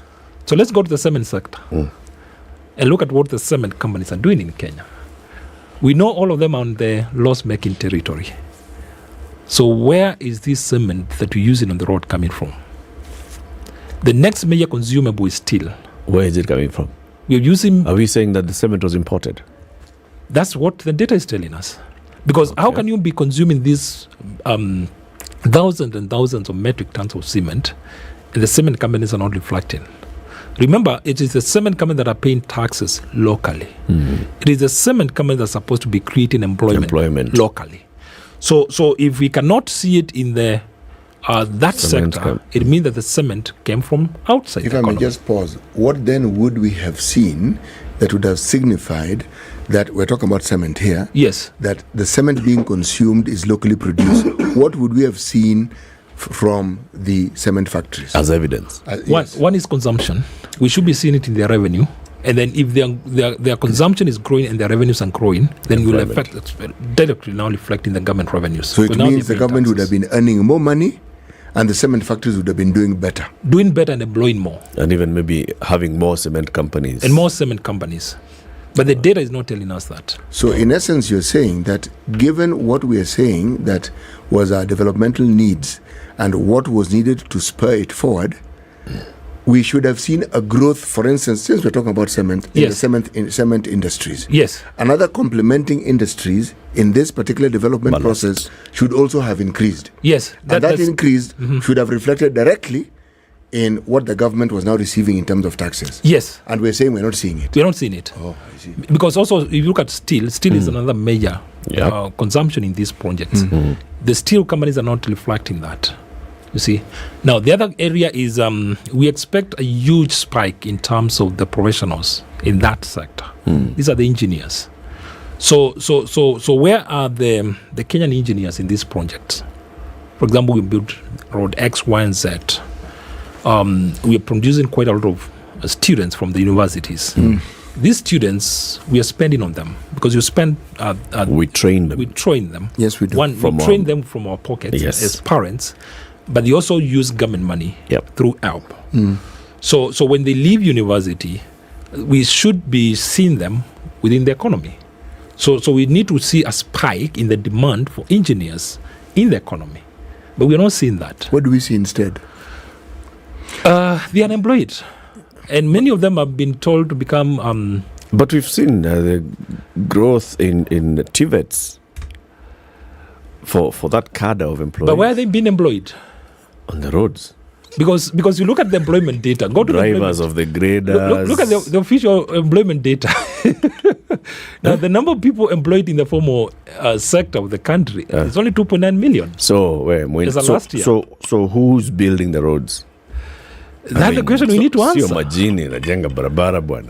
Are they locals? So are we saying that... Are they locals? Are we seeing that many foreigners doing 11,000 kilometers of roads? No. Because 11,000 kilometers of roads. Let's look at a good example. We have a road outside here. Yes. How many Kenyan engineers were working there? You tell us. How many? We know Kenya were overseeing it. Because if they are there, it has been built in the last 3 years. If they are there, we should be seeing it in the employment data. How many it's Kenyans? Not in the employment How many data. Kenyans did we see working on that road? Many. We saw very many. What kind of work? What kind of work they did? What kind of employees? Yes. Kenyan employees did we see on the road? Yes, because now that the component is the quality of work. Because if you're spending on this kind of projects, they should be speaking to the quality of the work. Okay. So here, if for example I'm simply employed as the cash or the guy who's just driving and I'm paid 500 shillings, it means it's a very small component of the project cost that is getting to the local economy. And that's the only point we are seeing these debts in the local economy. Because if, for example, we are not seeing it in the steel industry, we are not seeing it in the cement industry, we are not seeing it in the motor industry, because in the motor industry, they are the caterpillars and the trucks and all that. If they're not being bought from the local companies here, it means that the money that we're borrowing, it never leaves the capital city where it was borrowed. Because I'm borrowing the money, I buy cement from where I borrowed the money, I buy the trucks from where I borrowed the money, I buy caterpillars from where I borrowed the money, I bring engineers from where I borrowed the money. So what I have is a loan, a debt voucher, and a road. Okay. You pause right there.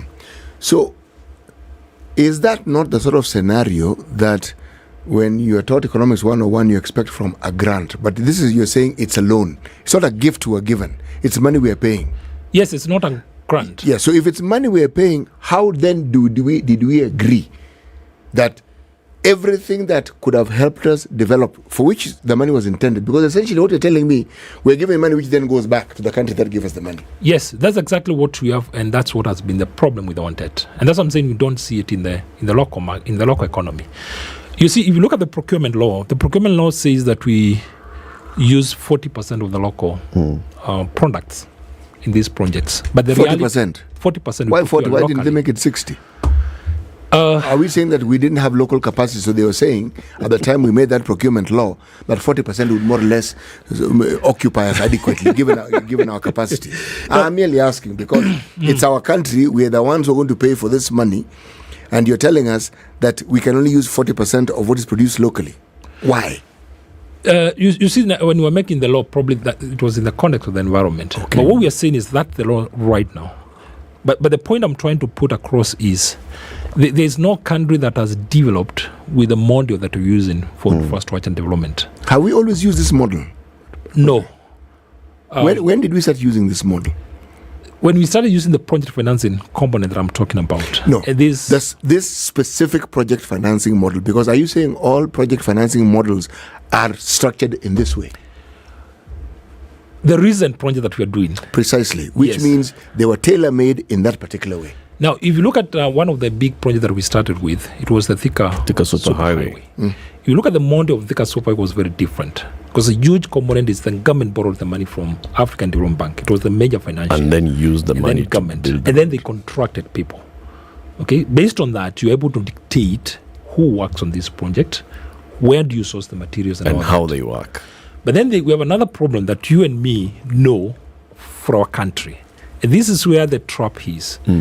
We know many of these projects are decided by tenderpreneurs outside. Yep. And then they are sold to the government. Now, one of the key things we know these brokers do is theirs is to broker the contract to be signed. And once the contract is signed, they get their 5% or 10%. And they're done. And they're done, and they get out of it. Now, the moment it's on the other side, now it's on the government side, we start padding these projects. We start having so-and-so wants X, Y, and Z. Political leaders want X, Y, and Z. So you find a project that costs 10 billion. Eventually, the final price and what you're borrowing is 50 billion. You see, that's the trap. Because now the actual cost of that project, which is now the actual impact on the economy, what we call the GDP component, the right GDP component, is probably only 10 billion. But the project is contracted for 25, 30, sometimes 50 billion. And we've had all these stories across board. So what that means is that you're borrowing money, but part of the borrowed money, actually a big percentage of the borrowed money is outside the project. It's on padded costs. Now, when you start looking now for return on investment, because the return on investment is what is supposed to be seen in the government revenues. We actually won't see it. You won't see it because all the return was already consumed somewhere in the padded. This one is even worse. What you describe is even worse than what you've just said.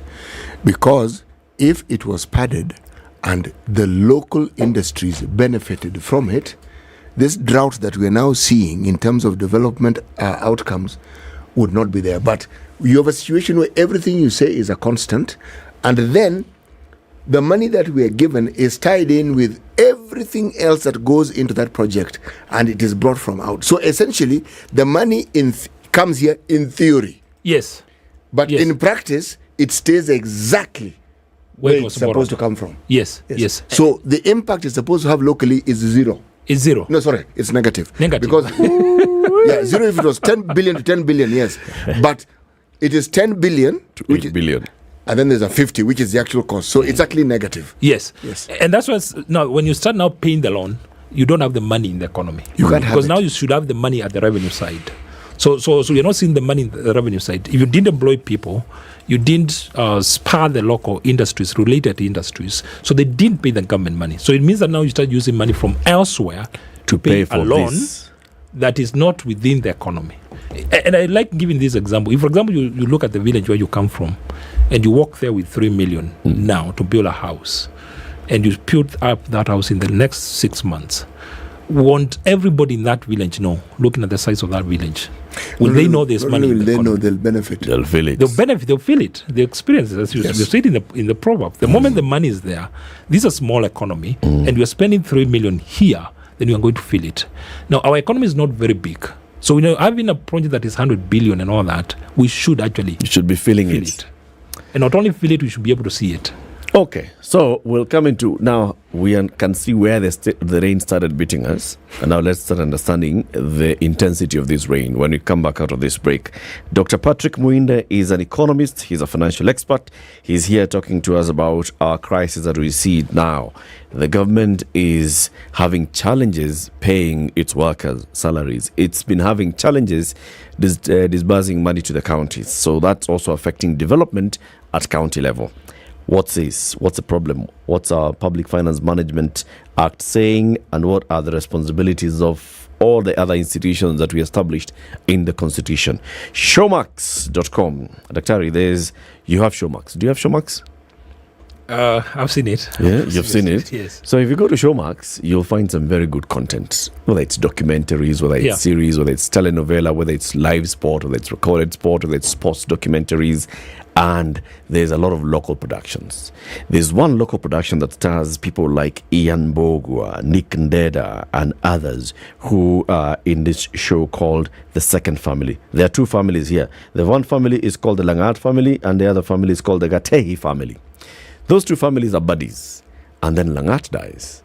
When Langat dies, his secrets start coming out, crawling out of the woodworks. There are some things that he had done that now brings these two families to loggerheads, because there are some things that Langat was doing when he was alive, and he was basically able to cover them up and making the Gatehi family believe that they are at one and they're together in these things. When he dies, things come to a head. Watch that drama. It's called The Second Family. It premiered last week on Showmax. It's showing every week, and it's a very interesting local one. Imagine Ian Bogwa, Nick Ndeda, and the others on it. 26 minutes to 10. Let's take a quick break. Take a look at the traffic. This is the Situation Room, the only way to start your day.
All right, so it's getting sunnier and sunnier in Nairobi. Currently, the temperatures are at 16 degrees in Nairobi. Mombasa is a hot and sunny day at 29. Malindi, sunny day at 30. Kisumu, sunny at 25. Nyeri, sunny at 18. Nakuru, sunny at 19. Kakamega, sunny at 20. Eldoret, sunny at 25. Kampala, sunny at 24. Johannesburg, cloudy morning at 14. Dar es Salaam, sunny at 26. Lagos, mostly cloudy. No, Lagos is sunny at 26. Kinshasa, cloudy at 24. New York, clear skies tonight at 7. London has been raining and heavy winds at 11. Paris is a cloudy morning at 9 degrees.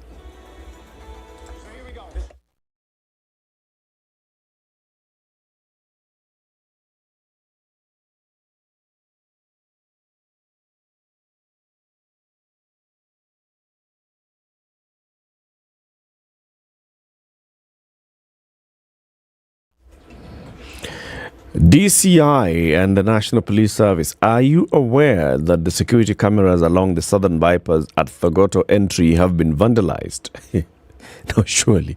Who would vandalize security cameras on the highway? Hey, sheesh. All right, so that's what we're being told. These are the security cameras have been vandalized there. But no other issues to report about roads in Nairobi. The issue that was there at Westland seems to have cleared. Also, the issue that was there at Nyayo Stadium roundabout heading into town has cleared. At Cabana's interchange has also cleared. Roads in Nairobi are looking okay. Roads coming into Nairobi from outside Nairobi are the ones that are also still looking fine. There was an issue earlier on the highway from Eldoret towards Nakuru. When you get to Mau Summit, there was an entire traffic snarl-up that lasted the entire night. People were being advised to go through Ravine into Nakuru. But I think it's clearing now, and the traffic is back to normal. If there's any issue that we need to know about, let us know. Tag us on Twitter at SpiceFMKE.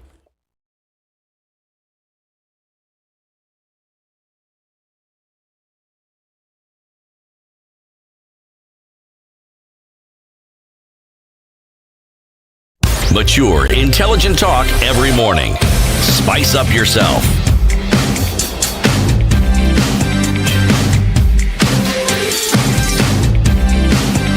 Mornings done right. 94.4. Our economy and the status with economist and financial expert Dr. Patrick Muinde. So we are where we are. And Dr. Muinde, you've taken us through the journey of how we got here. We looked at the Kibaki years and how much debt they've taken. We've looked at the Uhuru years and how much debt they've taken. And the question we've been asking ourselves is, was that debt actually utilized for the purposes that it was borrowed? If it was, then we'd have felt the impact. That was the argument, right? Yes. We'd have felt the impact by now of 6.8 trillion shillings borrowed in 9 years of the Uhuru administration to do all those infrastructure projects, whether it's roads, whether it's stadia, whether it's dams, whether it's, what else is infrastructure? Roads. the railway lines. Railway, yeah. All those things would be feeling the impact of this. And the economy itself would be feeling it in terms of KRA being able to raise more in terms of revenue than just the 2.03 trillion shillings that they managed in the last financial year. Higher. Now, we know these things. We have institutions in place that should be able to answer these questions. Institutions that are created by constitution and by law. First of all, there should be a debt management office that is in the National Treasury, that is delinked from direct control of the CS for the National Treasury.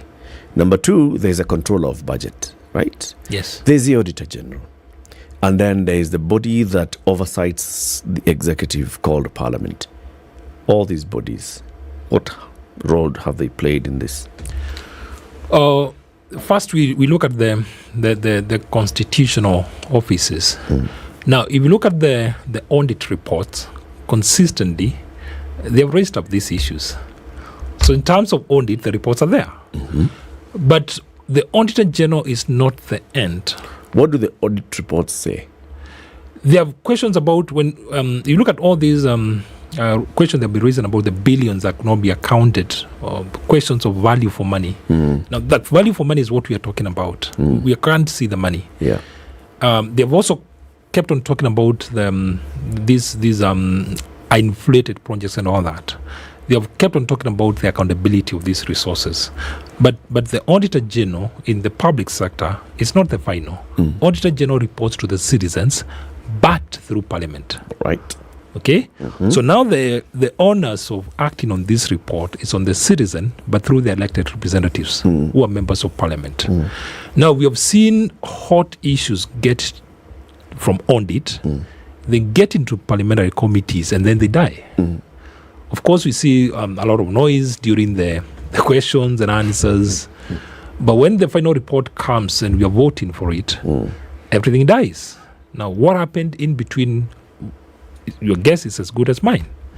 So that's one of the side of the weakness. Of course, we saw the issue of the control on budget recently. And some of the issues that I was speaking or spilling in public that try to imply that office is not independent as the Constitution as established it or as envisioned for it. And of course, we saw years back one of the loans, the Eurobond loan that was raised up, I think that was Eurobond 1. There's a time the control of budget said it didn't see the money. The next thing we saw was furious reaction from the executive, and everything went quiet. And up to now, the question of whether that money really came to the exchequer fast as required today has never been answered. Okay, we have also had interesting scenarios around this borrowing. You look at like Eurobond 1, Eurobond 2, you find the money has been borrowed, and when you go to the website, you don't have the what we call the instrument that borrows, because the prospectus, call it the prospectus, the technical language. So for example, if you want to raise money in the stock market, the first thing that you give us is the prospectus. Why you're raising this money, what are the terms and what are the conditions and all that. Now, if you look at the Eurobond, Eurobond 1, Eurobond 2, and I think Eurobond 3, we got to a point where you have borrowed the money, it is issued, is in a foreign account, in a foreign country and all that, but you can't still see the prospectus 3 months, 6 months Wait. Almost 1 year down the line. So the people who are lending the so it's government, been coming much late. Are they not relying on the prospectors to actually lend? No, that has been the question. Who is this foreigner who's lending us money without a prospectus? Yes, that's a big anomaly in that's a big anomaly in financial markets, because the instrument that we use to raise money, whether you're issuing shares, you're issuing bond and all that, is the prospectus. But you have had cases where you're trying to trace the prospectus 1 year down the line, you can't see it. Like Eurobond 2, the prospectus was made public when we were issuing Eurobond 3. Where? You see. So these are serious grey areas in that process, because the question is, could we now, does it imply probably you are simply borrowing our own money? Who should have asked this question? Parliament. Parliament should have asked, but also the citizens, because this is a public document. You're going to borrow on our behalf. So how do you borrow without a prospectus? It's just like telling me you go to the bank and they give you money and they have not shown you the distribution and all that. So that's a big anomaly that has happened. But then when we go to the main institution that is the voice of the citizen, it's Parliament. Now, if you look at how the debt structure was done from the Constitution removed absolute power from the executive in terms of borrowing. Yep. Because the reason why this was coming up was because the executive, what we had learned before the Constitution was the executive had become, it had gone, probably abused their authority and their power in terms of using debt. So Parliament was introduced to bring a level of accountability and a check on the executive. Now the problem comes where, like now when Treasury is borrowing, they request Parliament to allow them to open this borrowing window. If you look at the requests that have been submitted, the first one was 2016. It was always 10 years. We want you to open us from this amount to this amount to give us a borrowing space for 10 years. And that was happened in 2016. So the debt ceiling is a 10-year ceiling. It's a 10-year ceiling. So you give us that bandwidth. Within the next 10 years. Next 10 years. We'll borrow up to this amount. Okay. Yes. But what has happened in the last 10 years, the first one was done in 2016. By the time we were in 2017, we are requesting to move to 6 billion. That was a window of only 2 years, actually 2.5 years or so. So they already exhausted the first allowance. So then they came to 6 billion. And then 6 billion, the instrument that was taken to Parliament, again, all asked for 10 years. Yep. And then they now decided to change from pegging on the percentage to an absolute number. Now it's another indicator that there's a problem because the law had envisioned a percent of GDP. Because for us economists, using debt is not a problem. Borrowing is not a problem as long as there is ability to pay. And the ability to pay for the government is only the economy. So that's why it was pegged against the economy. Because that's one that tells us the ability to pay. But they came and said, now let's also change the pegging to an absolute number. And again, it also came for a 10-year period. And that was passed in 2018. It was moved to 9 billion. Then in less than 2-3 years, it was exhausted. It was requested again to increase. When you say exhausted, what do you mean? You see, when we say allow us to go to a limit of 6 billion. We should borrow up to 9 billion in 10 years. Essentially, 9 trillion. That borrowing should be spread out over 10 years. Over 10 years. Yes, but us to spread it over 2 years. No, we spread for the document that is taken to Parliament request for 10 years. Yes, but we exhaust it in 2 years. We use the money, we borrow. In that 9 billion, we get it. It doesn't take us for 10 years. It takes us for 2 years, and we want to borrow again. No. You see what he's saying is, I want you're telling that when Treasury takes this requisition to Parliament, they tell them, we want now to be allowed to borrow up to 9 trillion shillings. 9 trillion. Meaning our limit right now is how much? No, at that time we are around 6. 6. So we essentially want to borrow 3 trillion more. Yes, but in 10 years. In 10 years' time. Yes. So we're not to borrow. It's not as though we're going to say give us 3 million today. No. It is 500 billion over the next 10 years, whatever. Yes. Over 10 years. Over 10 years. And what do we do instead? Now, Parliament approves that. They do, eh? Yes, they approve 10 year. For the 10 year. Okay. But the executive uses the window in only 2 years. Okay. So after 2 years, they come back. and say open again. But shouldn't then Parliament ask them, when Parliament passes, it's for 10 years? Yes. So, in law, what does that mean? That you cannot abrogate the 10 years? What are the legal what's the legal significance in all this? No, the legal significance is that the executive cannot borrow beyond the limit Parliament has approved.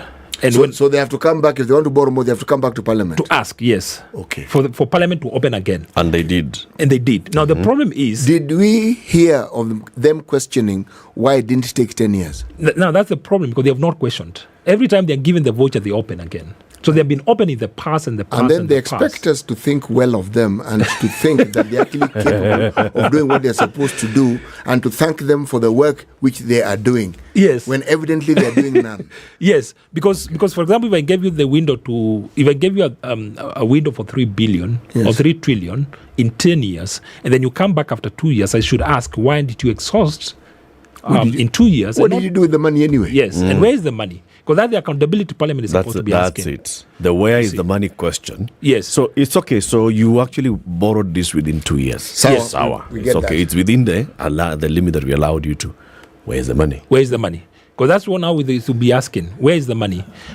How is it impacting employment? Yeah. How is it impacting revenues? All those things you said you're going to do with it. Yes. Yes. Yes, because now Parliament is supposed to represent us. So the Parliament should be asking, now, before we open for you again, can you show us how this money has translated into employment, it has translated to government income, it has translated to services to the citizens, and how it is improving the economy? Patrick.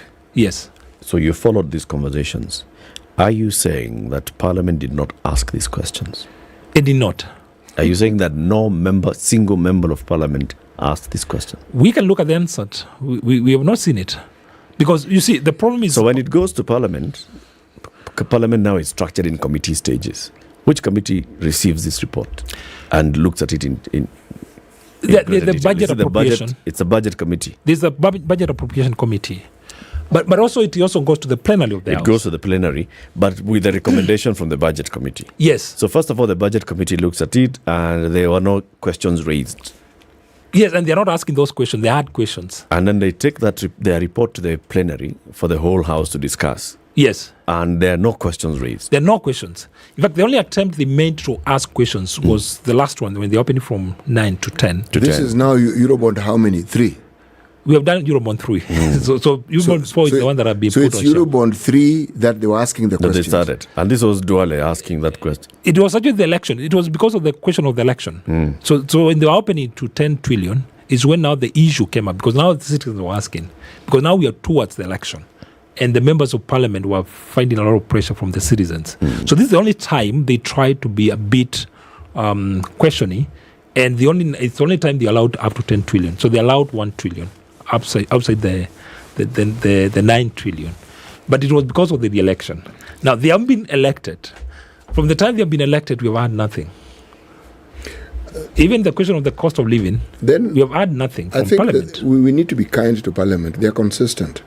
They never ask questions of the things that they consider pertinent. They never do. So, for consistency, 10 out of 10. Yes, they have been consistent on that. So, this situation that we are in, our members of parliament, especially the 65% or more that have come back from the previous parliament, are aware of the situation. No. Right? Yes. We can say that. Yes. We can say that the then deputy president, who's now the president, is aware of the situation. Yes. The current deputy president, who's a former MP for Madeira, is aware of the situation. Yes. The current leader of the minority in the National Assembly, who was a member of parliament and a member of either the finance or the budget committee in the last parliament, was aware of the situation. Yes. So all of them, they are aware. Yes. Even the current chairman of budget was a member of parliament yes. before. Yes. His members, a majority of them were a member of parliament before. Yes. Current chair of finance was a member of parliament before. Yes. Current chairman of PIC and PAC, Mbadi PAC, was aware. He was a leader of minority before. Yes, yes. All these guys are aware. Yes. So when they ask questions like, oh, this handshake, this and the other, they are just... Now, if you look at the conversation that we are having, it's not about the real issues. We are having a political conversation rather than what we are supposed to be talking about. Now, you see, I keep on saying this, and I've been consistent about this. You can never cheat economics. And economics is not theory, it's not a book. Okay? So when you're talking about these issues, they are real.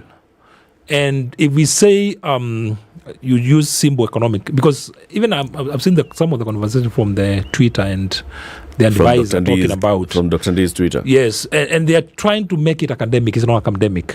It's not about theory. It's simple. And right now, the way economics has grown, there are very simple, practical means of dealing with the economy. Now, I'll give you a very good example. Okay. When you look at what happened over the weekend and the sentiments from the top political leaders, now for us as economists and analysts, it's a big problem. Because one, the government is the one that underwrites the economy. So the moment you are saying that we are broke, what are you telling businesses? And what are you telling me? The government is the spend of last resort. The government should be the final defense to the economy. Now, when somebody at that senior level speaks the way they are speaking, they send a message. We call them, technical term is sentiments to the economy. So you are telling the businesses, stop investment. You are telling businesses, stop recruiting. Even those that you want to borrow from, you're telling them, stop lending me. Stop lending me. Because I'm struggling. I'm not sure I can pay you. Yes, because you see, me when I say the government is broke, it doesn't have consequence. Yeah, but when the government says government is broke. When CS Treasury says that, it gives us direct signal to the market. Now, it also gives signals to the consumer. Yeah. Last time we were here and we were discussing, I said, what we are calling GDP is purely turnover, money turning over. So when you tell citizens the government is broke, you are telling them, tighten your belts. So we stop spending. Now, what we know is that when consumers respond, they respond more than is necessary. For example, when we are cutting our spending, we cut more than is the reality. Because now we are caught up, we are spending out of fear. It's and panic. I think, yes, and I saw, you look at last week, we saw a lot of consumers, a lot of motorists are not driving. They've left their cars at home. Now, you put taxes on fuel and you expect to collect money from those taxes. And no one is consuming that. And nobody is consuming the fuel. You put taxes on M-Pesa, and now because everybody is saying cost of living, we cut what you're doing in M-Pesa. So we lose the target. And that's what I'm saying, when you see senior officers in government speaking, there's a language that can never come from them. Should never come from them. When they speak, they should inspire confidence. And we have a situation where the speeches we hear do the complete opposite. Yes. And then the other problem here is when we keep on blaming the former government, what are we saying? It is 8 months after the election. You are the one who is in government. So when you tell us they borrowed a lot of money. Consistently, not just once. Consistently. Yes. What do you want us to do? To go and bring them from where they are? And bring them to come and sort their mess? Or what are you telling us? You see, for us and for management, economics, we cannot, that can never sell. It doesn't matter what they did. And the assumption is that when you're running for that office, you must know where you're going. So you must have prior knowledge. And I can relate this when you look at the transition from, I think, Clinton to Bush Senior. Clinton, and you look at his bankruptcy, he spoke about it. The government in office, especially when they mismanage the economy, they don't tell you the truth. So they will always give you less than is the reality. But it is your responsibility to understand and how to respond. Because you look at, and Clinton, I quote Clinton because he's one of the most consequential president in terms of economics in recent history. The first thing that he did was to hold a conference of top economic advisors before he was even sworn in. And their responsibility was to understand where the economy is and then find a working formula, practical and simple, that will help them kickstart the economy. This president has done, even before he was elected, he formed a caucus of top economists. Yes. Who advised him even in the manifesto, who advised him in the campaign messaging, who then, after he assumed office, he elevated into a council that advised him on how to run the economy. As the council met, and when did it meet? The Council of Economic Advisors. Yes. See, We don't know. We don't know. And that's what I'm We saying. know they're in office. You borrow from Kibaki. Yeah. Kibaki, every time the council met, it was news, primetime news. Yeah. We never had primetime news, and that's how you inspire confidence. If the council, So we don't know whether Ndii meets with these people. We don't know. We have not seen it. And the message that is coming from, we know they exist, by the way. But we don't know Yes. whether they meet. yes, and the message that But we is see coming. Twitter. Yes, but the message that is coming from that office is pessimism, insinuating fear, and telling us, And telling it's us the other guys. They're the only ones who know. We Yes. don't know. Yes. Sawa. 10 a.m. Dr. Mwinde, thank you very Thank much you. for joining us. You'll come again soon. Again, thank Dr. you. Patrick Thank you. Mwinde is an economist and financial expert. Thank you for tuning in to Kenya's biggest conversation, The Situation Room. Have a lovely day. We'll be back tomorrow, Tuesday, the 11th. Good morning.